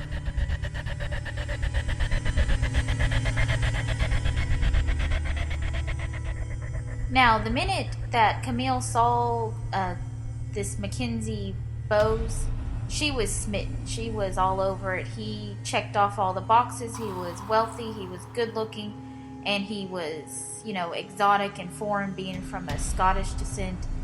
And her parents encouraged the blooming of the romance. They wanted them to get married. They were excited, hoping that there would be a union between their daughter and this new suitor that she had met. Not everyone was so delighted about this, because Camille had scorned all her Creole suitors. And if you remember she had plenty of them. And this pretty much embarrassed them and wounded all their pride. Now, all of them pretty much turned their attention to other things and other Creole daughters. That is, everybody except for Etnine Mathieu. Now, crazy jealous Matthew went over to see Marie Laveau and see if he could get her to cast a voodoo spell or whatever on Camille to get her back. That's what he originally wanted, was to get her back. And she said, "I can't do this. That's not going to happen." And he got real mad and slammed his fist on the table and said, "Then I want her dead."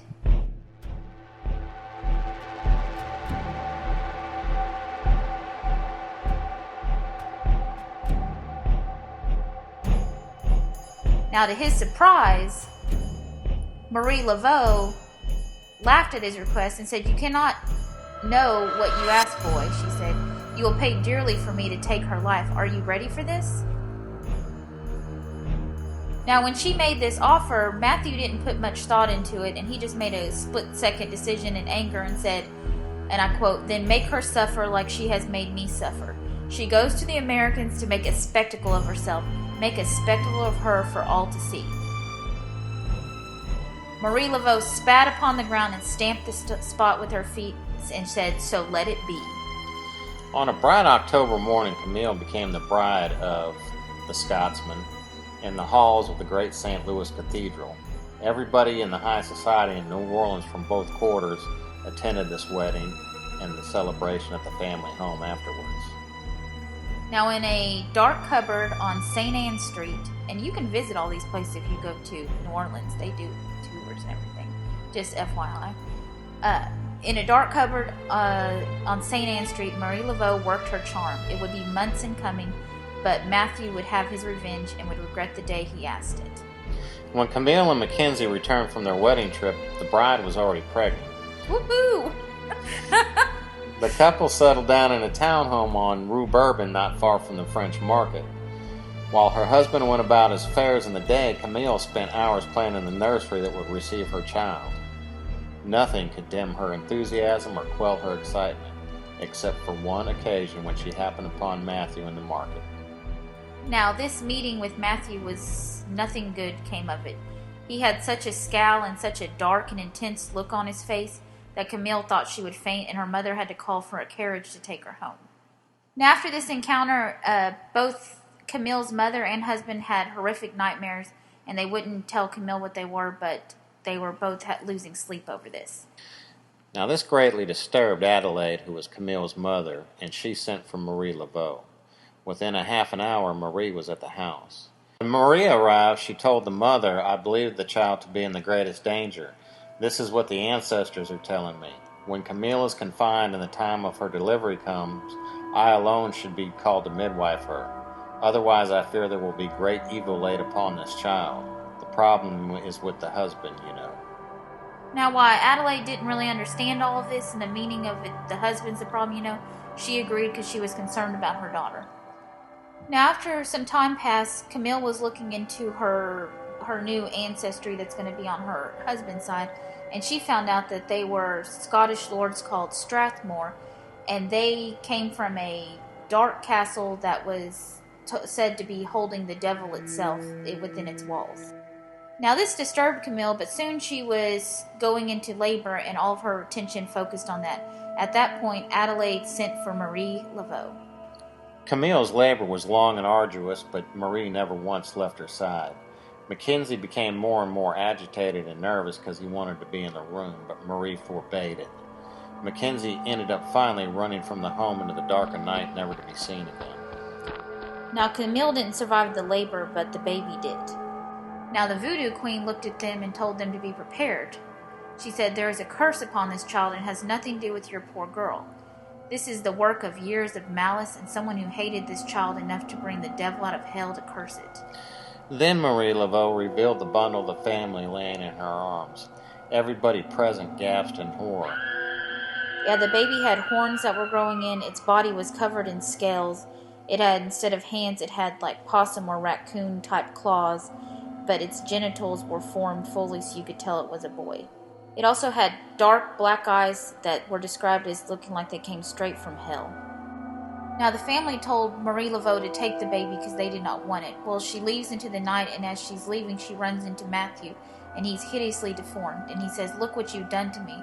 And she said, "No, you did this to yourself. Your hatred for wanting Camille to die has caused this to happen to you." And Matthew went off into obscurity and was never seen again. On her way home, Marie thought that she would go by Madame Delphine Lalaury's house. It is said that Marie Laveau and Madame Lalaury shared care of the unwanted child between them. Sometimes the child would be kept with Marie at her home on St. Anne. At other times, Madame Lalaury would play host to it. When Delphine Lalaury was chased from New Orleans after a fire in her home led to the discovery of horribly mutilated, tortured, and dead slaves, the care of the devil baby fell to Marie, a duty she is said to have shared with her eldest children. Now, for a few years, the fact that such a monstrous being was kept in the heart of the French Quarter was a subject of continuous gossip. The pitiful and chilling wails were not of this earth, and whenever the rain would fall, it seemed the baby would moan and howl incessantly to great disturbances of the French Quarter residents. One rainy day, however, there were no howls, and shortly afterward the Laveau family was seen, all dressed in black, gathered in St. Louis Cemetery No. 1, where they were laying someone or something to rest. Could it have been the devil baby? Most people assume this to be the case, but if Marie Laveau buried the devil baby back in the 1800s, then what's howling and terrorizing tourists and locals alike all along Bourbon Street to this day? Thank you for listening, and if you are in New Orleans, you can visit St. Louis Cemetery No. 1 and see if you run across Marie Laveau, Madame Delphine, and the Howling Devil Baby of Bourbon Street.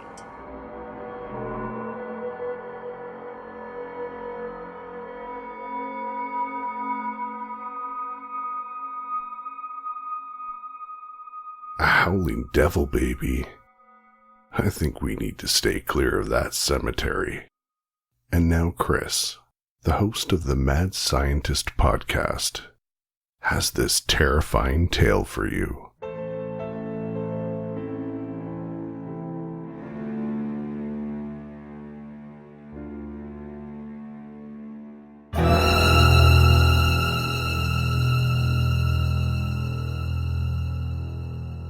You ever heard of cryptozoology? The study of hidden animals that is officially defined, but often mixed up with talk of UFOs and aliens and other such crap. I'm fascinated more by those that are localized. You know, the ones that are first mentioned by some nut in some pissy little town as you get lost on the way to nowhere, and that don't suddenly have appearances all over the country. They always seem to have a kernel of truth hidden in them, and are most of the time far harder to explain away. Anyway, one in particular caught my eye that night as I trawled through old newspapers reports that my father had scrolled away in the attic. He too had lived with a fascination for the inexplicable, and had heavily researched legends and mysteries in the years leading up to his death. The paper I found was a yellowing copy of the Daily Journal of Elizabeth, New Jersey, dated October 12, 1966. Highlighted by my father was a small paragraph, almost as an afterthought, reporting that two boys, Martin Munov and James Yanchidis, had been harassed by a strange figure on their way home the night before. There was no real description, just a warning for anyone who had seen anyone in the strange area to report it to police. The article was titled, "Who is the Grinning Man?" Mr. Dennell pauses to take a sip of water from the decanter between us. My dictaphone whirs softly in the silence. I wouldn't have taken much notice. I mean, the Grinning Man? That's gotta be the worst name for a mysterious being since the Melonheads of Michigan. But I found it odd that my father had been interested enough to keep the report. So I dug. It took me almost a month after his death to clear that attic of old newspapers and half-completed scrapbooks. And in that time I found only one other mention of the Grinning Man. This time in a clipping from another 66 newspaper. It mentioned a fellow who claimed to have been stopped on the road by a tall man with a wide grin, who conversed without moving his lips. Interesting as it sounded, it wasn't exactly a lot to go on. Nevertheless, when we sold his house, I kept both the clippings, along with a few other mystery-filled scrapbooks found buried in the mess. Eventually, it was pure coincidence that I truly started investigating the question of the Grinning Man. I was reporting on Hurricane Eloise for the New York Times in September 1975, and had been sent to New Jersey City to compare the damages to those suffered in New York. My busy radar hadn't stopped itching. Finding myself with free time, I recalled that the first sighting of the Grinning Man had been in Elizabeth, not 10 miles from the city center. On a whim, I went in search of the two boys mentioned in the first of my father's articles. It took a while, but eventually I made contact with James Yanchidis, now in his early 20s, who agreed to meet with me. The story he told me was far more informative than the article had suggested, and far more chilling. Mr. Dennell falls silent. After an extended pause, he reaches into his pocket and places a little cassette player on the table next to my dictaphone, and thumbs the play button. It's a poor quality recording, and the voice that crackles out of it is quite young. Throughout, Mr. Dennell doesn't say a word. We were walking home. It was dark, but the streetlights lit enough for us to see, you know? I was nervous. Mrs. Lloyd claimed to have been chased by a strange man in the area earlier that night, and while Martin teased me about it, I could see he was pretty freaked too. But I was the first to see him. Across the road and behind a fence was a tall hill that led up to the turnpike, and it was steep, you know, like real steep. At the bottom on the other side of the fence was just scrubland, and in it was a figure. I remember hitting Martin and pointing at it. From what I could see, it was a man, standing mostly in shadow, turned so that we were looking half at his back, half at his side. He was staring straight ahead, like at a house across the road or something. He didn't move when I stopped Martin, but when I pointed at him, he turned. Slowly. As his bald head swiveled to face us, I noticed one thing immediately. He was grinning, leering, like really wide. He pivoted on the spot and stared straight at us, but his eyes were mist, massive and black. Martin was the first to move. He took a step backwards. The man didn't move, just stared, arms limply by his sides. That was all we needed. We bolted, not wanting for him to climb the fence and come after us. I glanced over my shoulder once as we ran. It was like he hadn't moved, but he was now on our side of the fence. Nor had his eyes strayed, staring at us, or his grin, wide, terrifying. The cassette crackles for a few seconds more before falling silent with a click. Mr. Dental slowly reaches out and picks it up, placing it back in his pocket. Yanchidas struggled to say much more, but he did give me a basic description. Tall, well over 6 feet, wearing a dark green overcoat.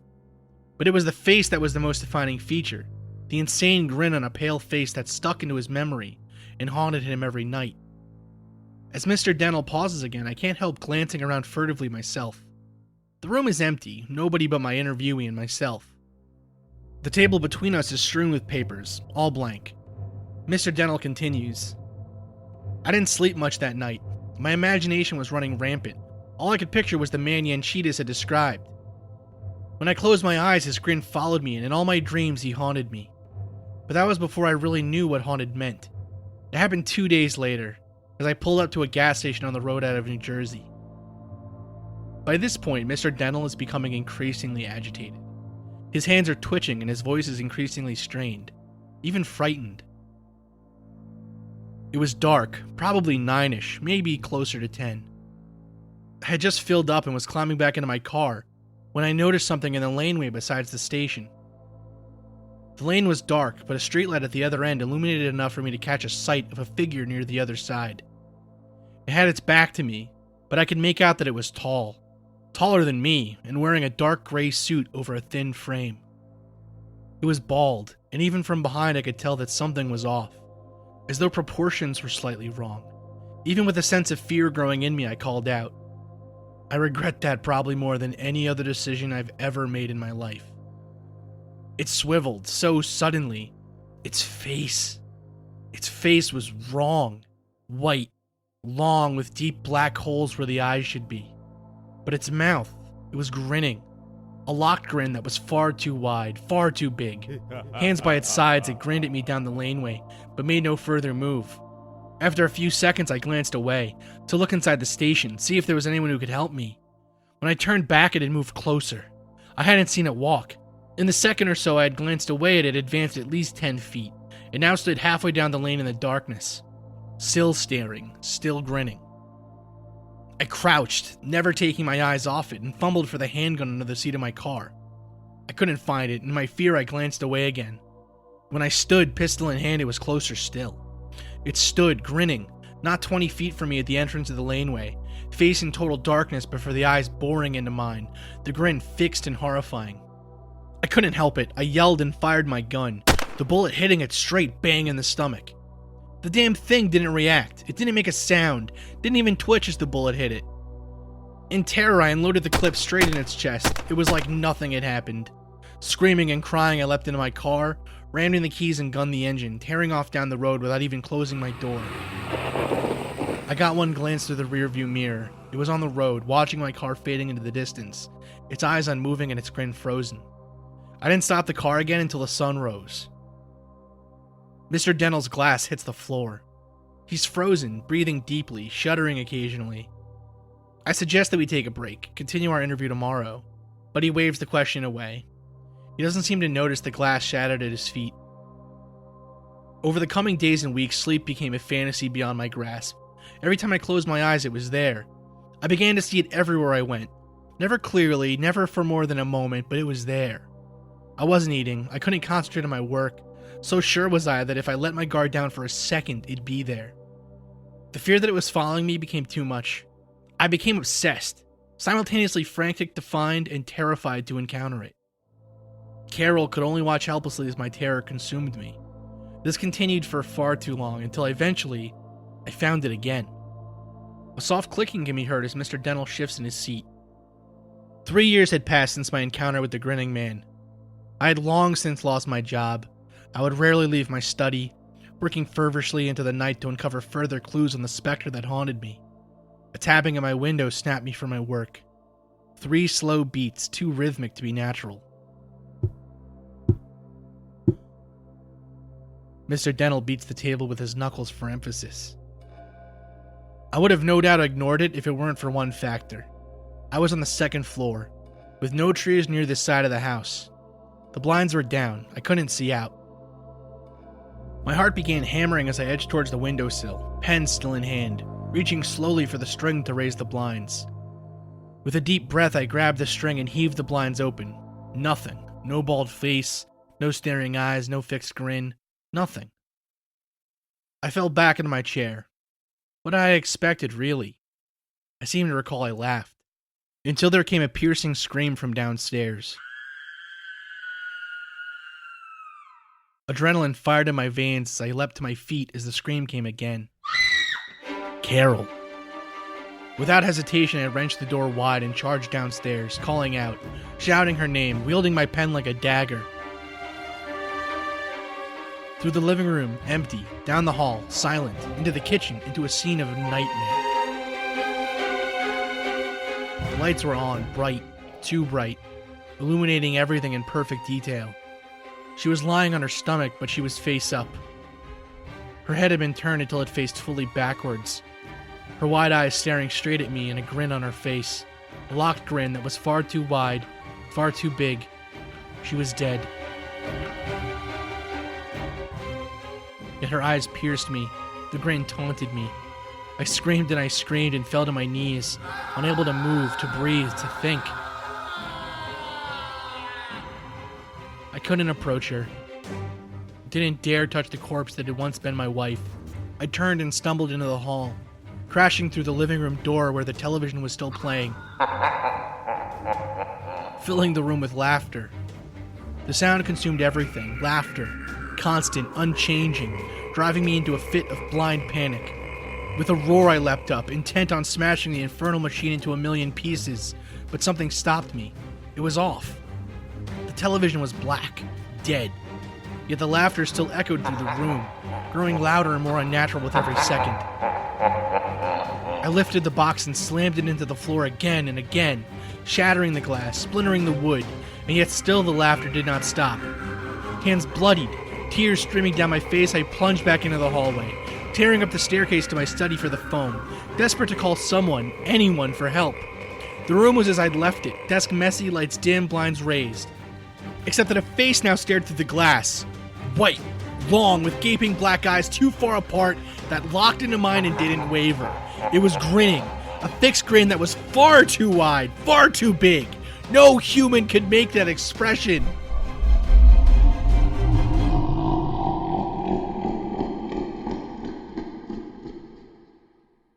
Mr. Dental is in a frenzy. He strains and tears at the handcuffs that bind him to his seat. I grab my dictaphone and leap to my feet as he manages to upturn the table, sending papers flying across the white floor of his cell. It's a long while before he calms down enough to continue. I couldn't look away. It was there.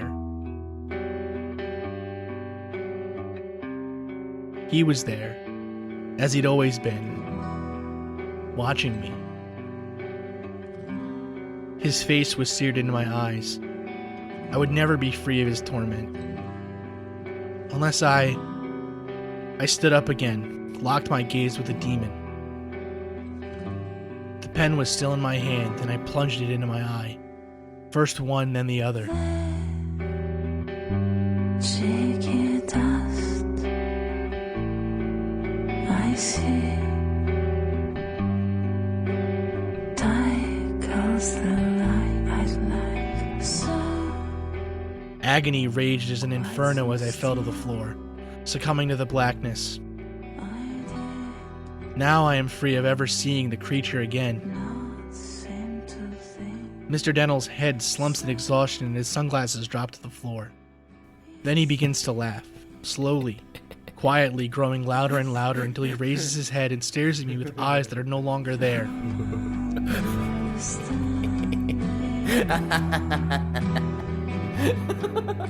I back away from the chair, from the man chained to the center of the room, turning for the door. As I slam my fist into it, I glance down at one of the blank pages that had just been thrown to the floor. Not blank, just upside down. The other side was now revealed, a charcoal sketch of a face. It was grinning, a demonic visage. No human could make that expression. As the door was opened from the outside, I stumbled out, throwing one last look into the cell I had just left. Mr. Dennell was still laughing maniacally, the chains holding him to his chair, the floor littered with hundreds upon hundreds of blank pages, which were now revealed to be drawings, all of one thing. A face, with a locked grin that was far too wide, far too big. I shuddered and slammed the door closed.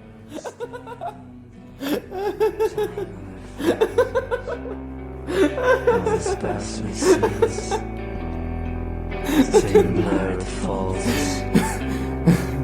of earth and sea. The time overflows of the naked life between blurred folds of earth and sky. That's all. Nothing more. That's all. Nothing more. That's all. Nothing more. That's all. Nothing more. That's all.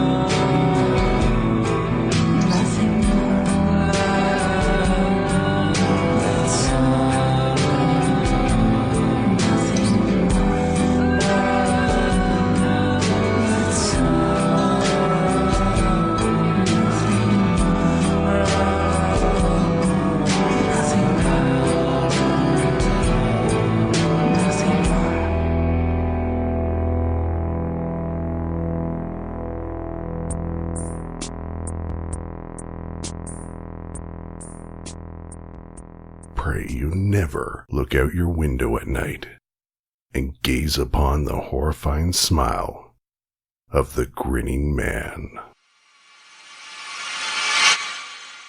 And finally, I'm going to share this story with you. It's called Day of Demands.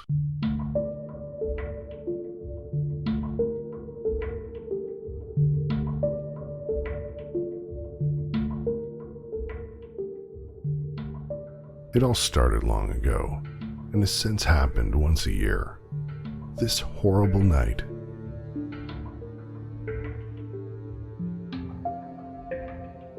It was the end of October.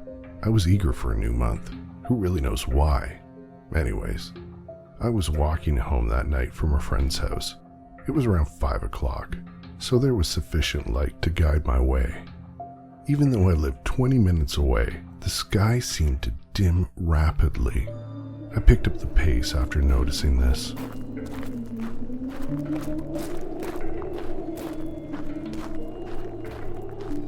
Cold wind blowing against my back, as if urging me along. After what seemed forever, I found myself in the safety of my home, unharmed. I jolted around my house for some reason, still a little paranoid from the walk home. Regardless, I had nothing to fear. So with a cup of coffee in my hand, I settled down in front of the television. The sky was consumed with a blanket of darkness. The trees soon became looming, shadowy figures in my yard. I tilted my head to the side so I could get a better view of the sky, perhaps to see some stars or the moon. However, there was none. It was as dark as an abyss. This did not worry me, at least not as much as what happened next.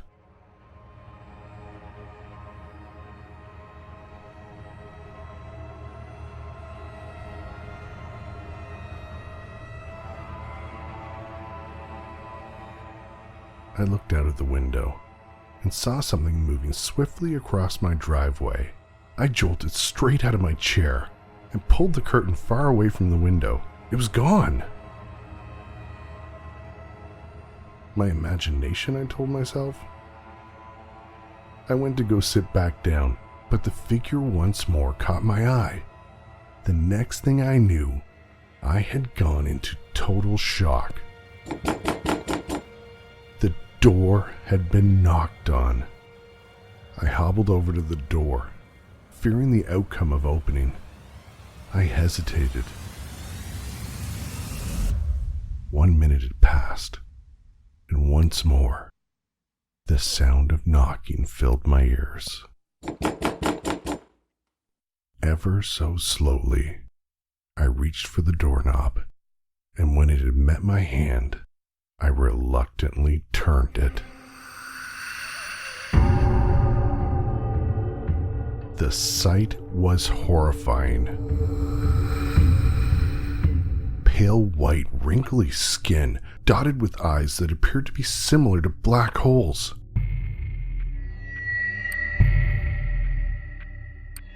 A short yet ominous figure it was. The voices coming from it was high-pitched and nearly a screech. I was unable to hear the horrid figure due to its screech also taking on characteristics of a mumble. For a short while, I stood there in awe, not knowing what to do. Once more, the creature muttered something under its breath.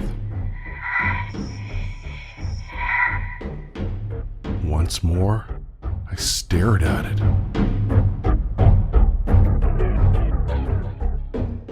This time nearly falling backwards as I walked in reverse with choppy steps, mouth wide open. I awaited a response. Now the creature seemed fed up, shouting, "Give it to me!" My eyes became as wide as dinner plates. With fumbling hands, I made a desperate attempt to slam the door shut. But the creature soon outspread its hands and prevented the door from any further motion. It screamed, "Give it to me right now!" After another delay, a long hand emerged from the beast as it firmly grasped its head. I cringed in fear, for it was removing its skin and I could barely look.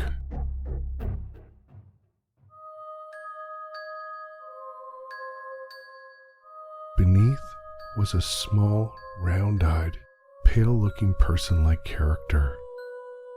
I passed out. The next morning I woke up, and all of my candy, sweets, or any sort of treat had been removed from my possession.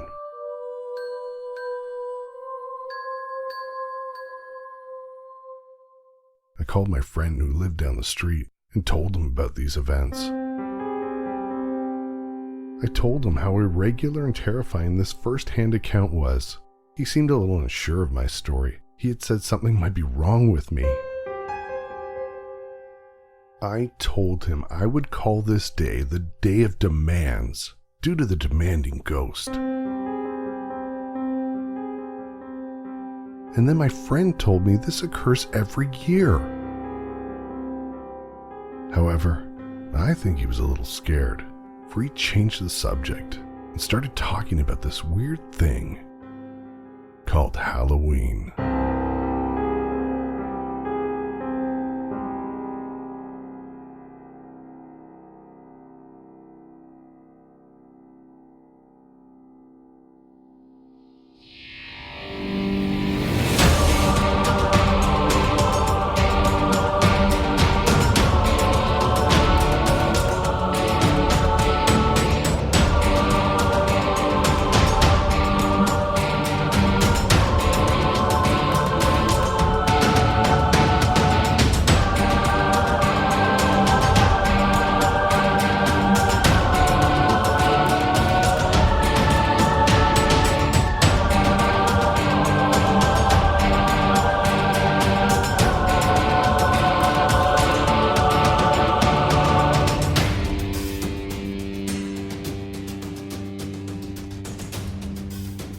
I would like to thank my fellow podcasters that submitted the stories you've just heard.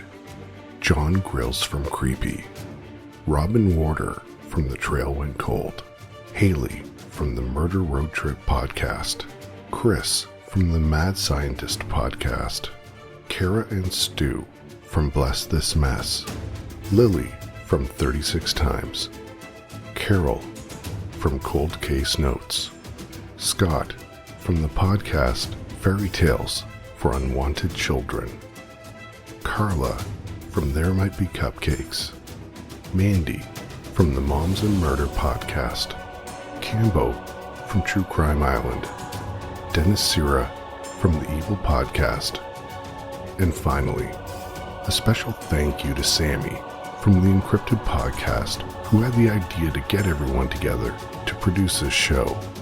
A huge thank you to Beck, the producer of The Minds of Madness, for working her magic by editing and assembling this show. And I'm Tyler from The Minds of Madness, wishing you a safe and happy Halloween.